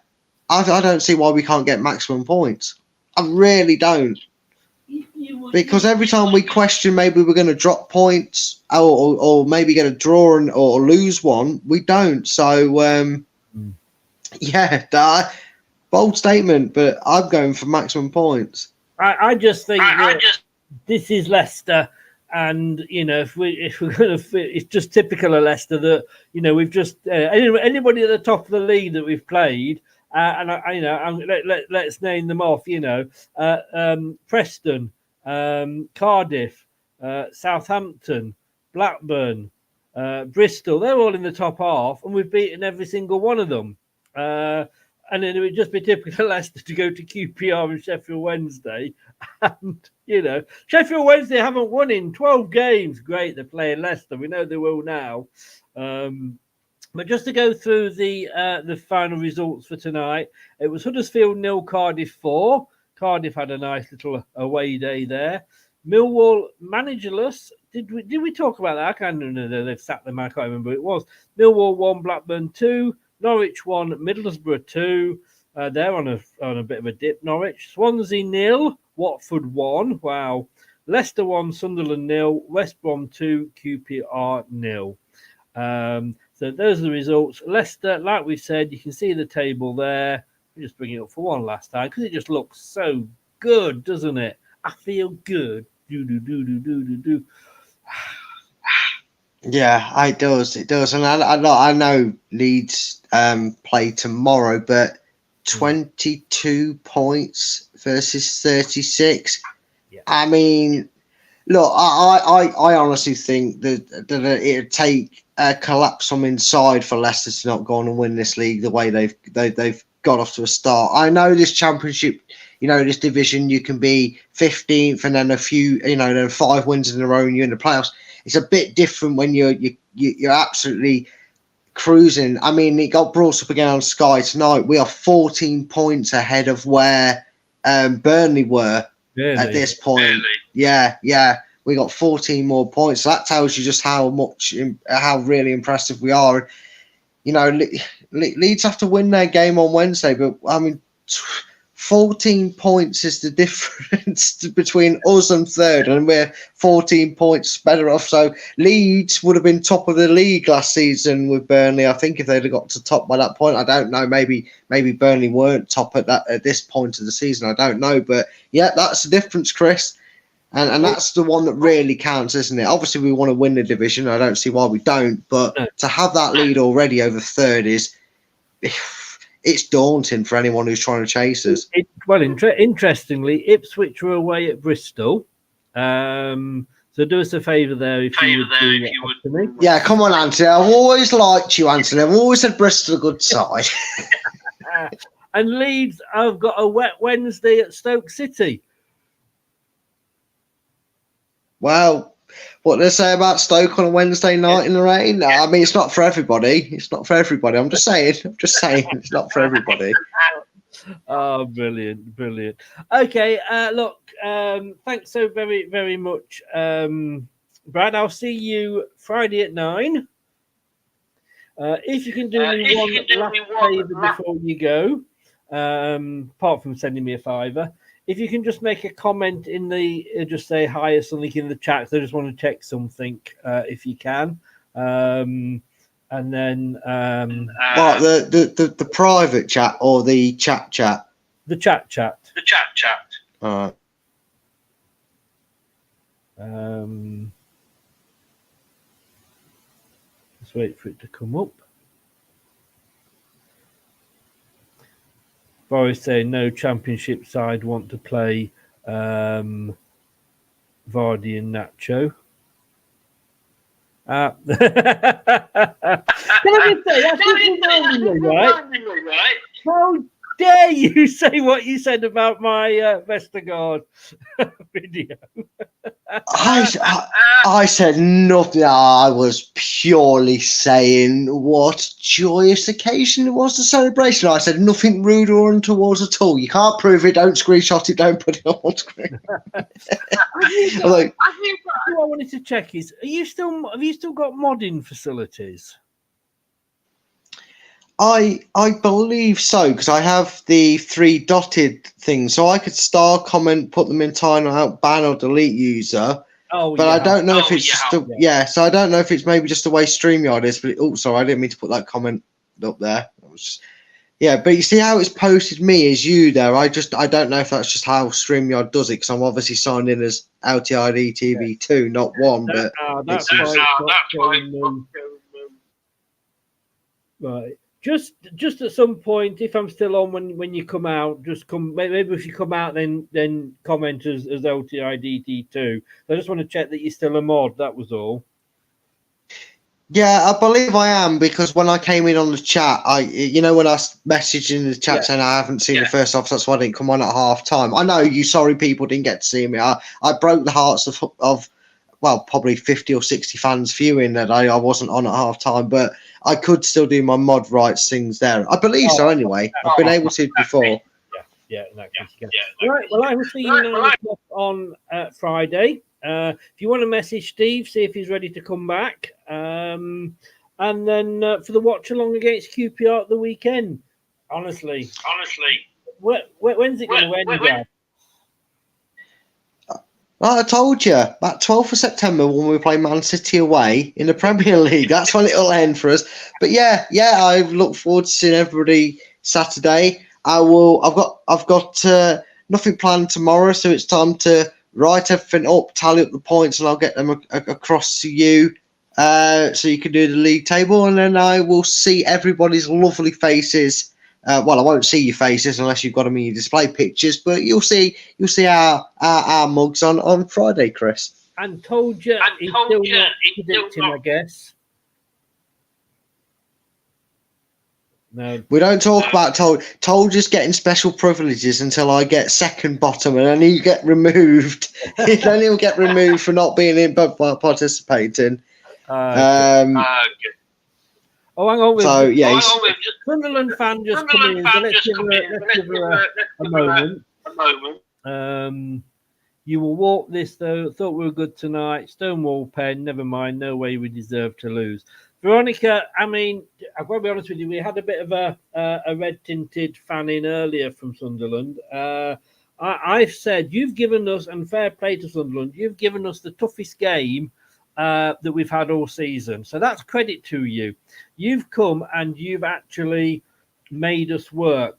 So fair play to you. You were having a go. You were getting in. Never felt comfortable, even at 1-0.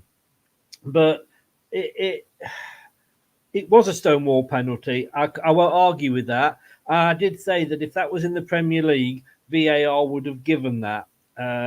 Unfortunately, it wasn't. But yeah, I think that should have been a penalty. If that had ended 1-1 or 2, I went for 2-2 before the game. If that had ended 1-1, I would not have complained because I think that would have been a fair result. But the problem that you guys had, 13 shots, but only 3 of them were on target. That's, I think, is why you're walking away from this game with nothing. And then she goes on to say, how do you fans rate Sunderland? Well, I think I've just said best. You are the best we've played so far, definitely. I've gotten down to finish second. We did a sort of quarter of the season prediction show the other week, and I had you down that you'll come up with us. So that's what I think of Sunderland. Brad, do you want to add anything?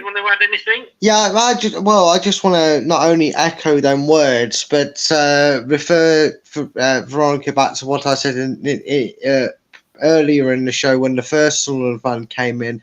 And I would say, if you said to me, 13 games in, you're only going to lose 1, but you can choose which opponent you felt deserved to be the team to beat you so far this season, I would, hand on heart, I would have gave it to Sunderland because they were better than Hull. They deserved more from us than Hull did, and that, I know that doesn't fill you much comfort, Veronica. But if you guys get your shooting boots on and you play like that for the rest of the season, there is no reason come May you shouldn't be having at least a shot in the playoffs, if not automatic, and a chance of getting back into the Premier League. As long as you can keep that effort, relentless effort up today, you do that to an Ipswich and a Preston and a Southampton and whatever's, I would be amazed if you're not at least top 6 come May and having some form of crack at the Premier League opportunity. Very well played. Should have your head held high from the performance tonight. That is the one game I've I've not walked away from because I've not been there, but apart from Southampton, but one game where I've actually finished it and I've gone like, thank God that's over. And apart from exactly, it's the first team that's made us wipe our brow with sweat, and credit to them. Yes, indeed. So yeah, fair play, Veronica. Both of us think you did well. Best team we played this season. Gave us a game. Gave us the hardest game, which was good because that's what we want, because we haven't really been tested that much, if I'm honest with you. When you look at teams like Preston, who were top not so long ago, who were bloody awful when they came to us. That's it. And Veronica, thank you so very much. I do appreciate that. And good luck for the rest of the season, except, of course, when we come up to Roker Park or Stadium of Light, whatever it's called. I hope we do you again. It would be nice. But apart from that, good go. Lucas, all the Sunderland fans have woken up. What time is it in Sunderland? Sunderland fan day, you showed your quality and you have so much depth. Wouldn't surprise me if you broke the record. All of the best for the season. Thank you, Lucas. And in fairness, like I've just said, all the best to you and Sunderland. All I can say is what we've already said. You were the best team we've played this season. You were the one game we've walked away and gone, phew, as Brad said, wiped our brow. And I think you'll come second, if I'm honest with you. Brad's got you down in the top 6. So thank you, Lucas. Thank you, Lucas. Veronica. Veronica and Lucas, you're making us blush here. I feel so humble with the great kind words from opposition fans. It's not normally so pleasant, is it, Chris, when the odd one sneaks on? It's lovely to have lovely opposition fans as well. I think I said before, didn't I, is that we are the ones with the target on our back this season. You know, we are the ones that have been Premier League champions. We are the ones that have just recently won the FA Cup. No disrespect to Leeds and Southampton, but, you know, we are the big one of the 3. We're not the Man City of the Championship money-wise because, you know, we've actually sold more players, or we've let more players go. So more players have left the club than have come in over the season. Yeah, we got 40 million each for Barnes and give or take $1 million or two for Barnes and Maddison. But I just think that we're not spending big, but we've just spent wisely, and that is the big difference, And if you look at a lot of those players, they're not the loan players, they're not permanent signings, and you look at the likes of Ndidi and Vestergaard, two players that have been rubbish for the last season or so, are now good. With the most important thing we've got is a decent manager, Brad. Yeah, it is. It's lovely to see. It's lovely to see it. It's just throughout as well, isn't it, Chrissy? It's not just a team as well as he made changes at the back. Mike Stow, one of the longest serving coaches. I'm not just picking on him because he's a big name, but there's other members of that staff that were let go. He brought in his own staff. I've had Sky paused for about half hour now because I want to watch Enzo's interview, and he's hugging. I can't see who it is. It's someone S. It might be. I can't see the initials. They have it on there, but he's been hugging him for about half hour on my screen. And it just shows, big changes and well, I might have to, but just to see the big changes and how quickly we've adapted to it. And yes, you could say, oh yeah, well, some of the talent you've managed to lure to your club, we'd have no chance to lure because you're still a big club compared to some of the teams in the Championship. That's no disrespect. We're talking maybe your Plymouths, your Rotherhams and teams like that. We're going to appeal to more to come and drop down and play in the Championship. But that's by the by. I'm just really enjoying the season, mate. Like you said, to have a manager who's... But if you talk Leeds, big club, in fairness, Sunderland, big club, in fairness, there are Blackburn. They've been Premier League winners. There's some big clubs in there. All right, maybe after those three, it does tend to go down. Norwich, could you say? I'm not sure. Watford, but Sunderland as a club have probably got as much.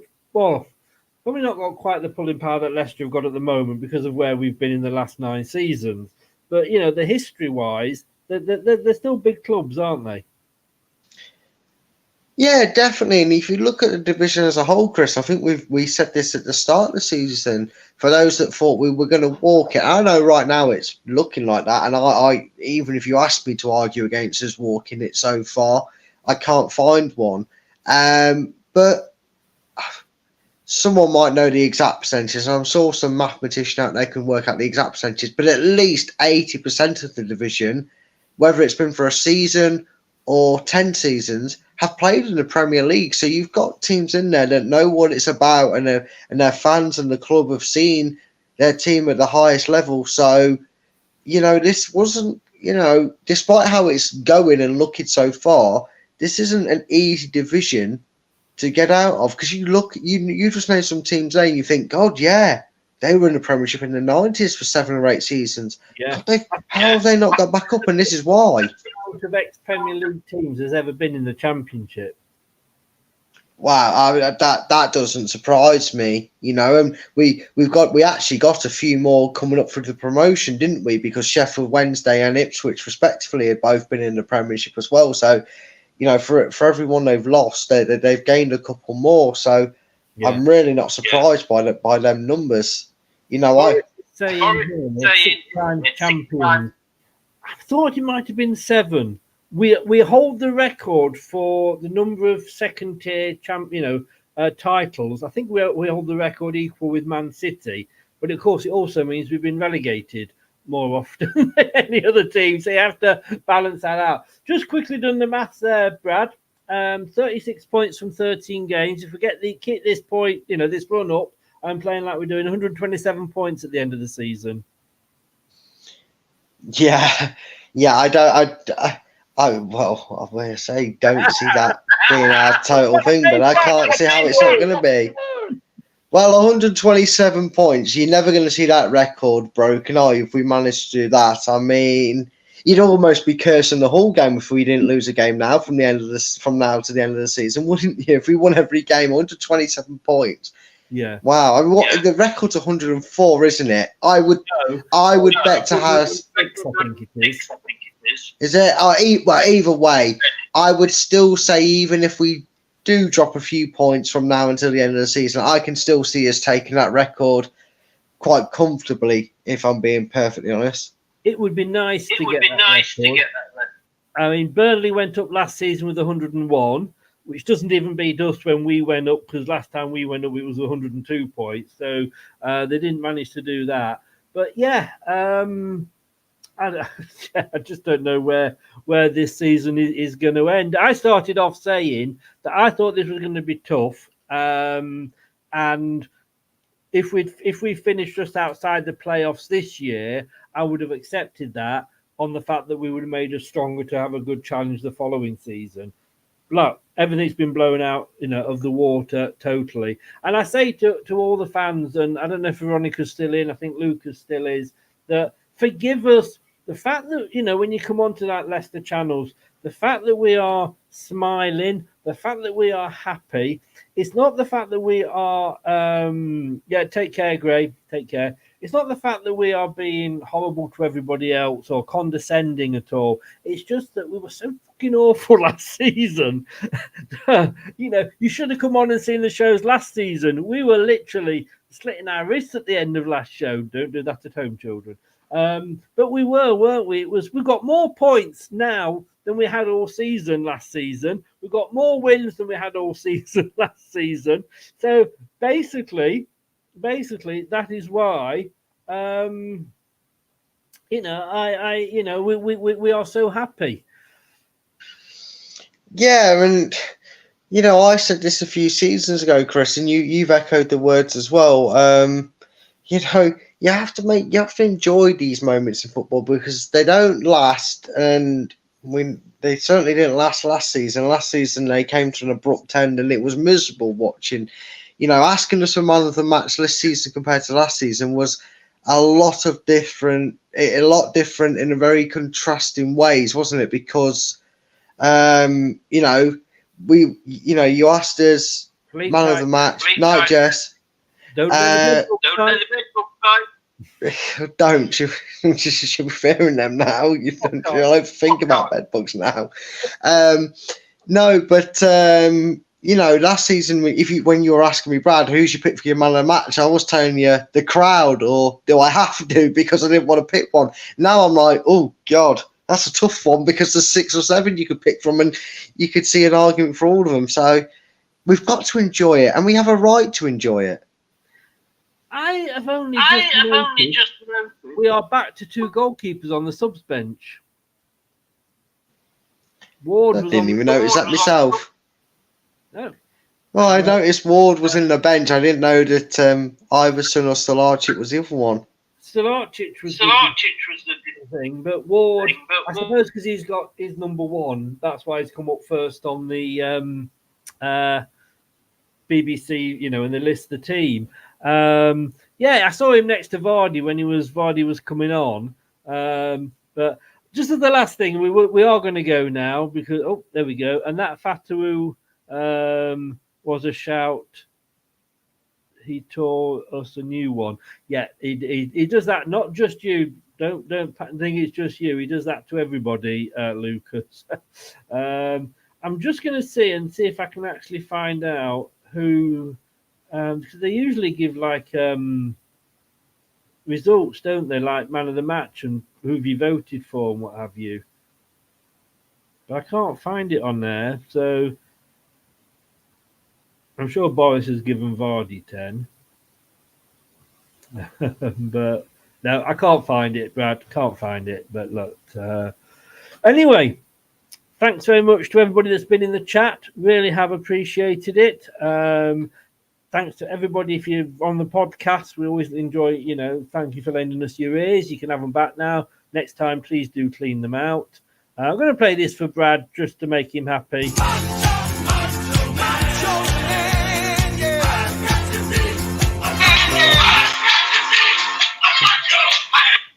Nacho, man. I've never hated a post so much in my life, I wanted him to score so badly tonight, just so he could keep his little run going. But he does look quality. No, thanks so very much. I will see you on Friday night, sir. Wear a white rose so I recognise you. And of course, the women's football as well. Who've we got this weekend? Well, unfortunately, just like the men, the women's come a cropper to international football.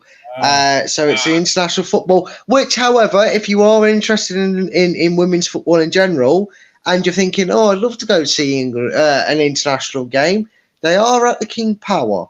I believe it's Belgium that are playing, but they are at the King Power. Yeah, they will be live at the King Power. They're having some international women's football. So, if you're wanting to see some form of football at the King Power, you're thinking, oh, how am I going to do about football at the King Power? And you love the women's football, make sure you're there for the women's international game that's there. I assume it would be Saturday, or maybe it's this Friday night. I could be wrong, but the international break is there, and I believe, if I remember the date right, they are away to Liverpool on the 5th of November, who they've already beaten in the Continental Cup, or it's the League Cup equivalent in the women's game this season. So, familiar foe. They will be back in a week's time after the international break against Liverpool next month. Now, again, play this because I haven't done this yet. Yes!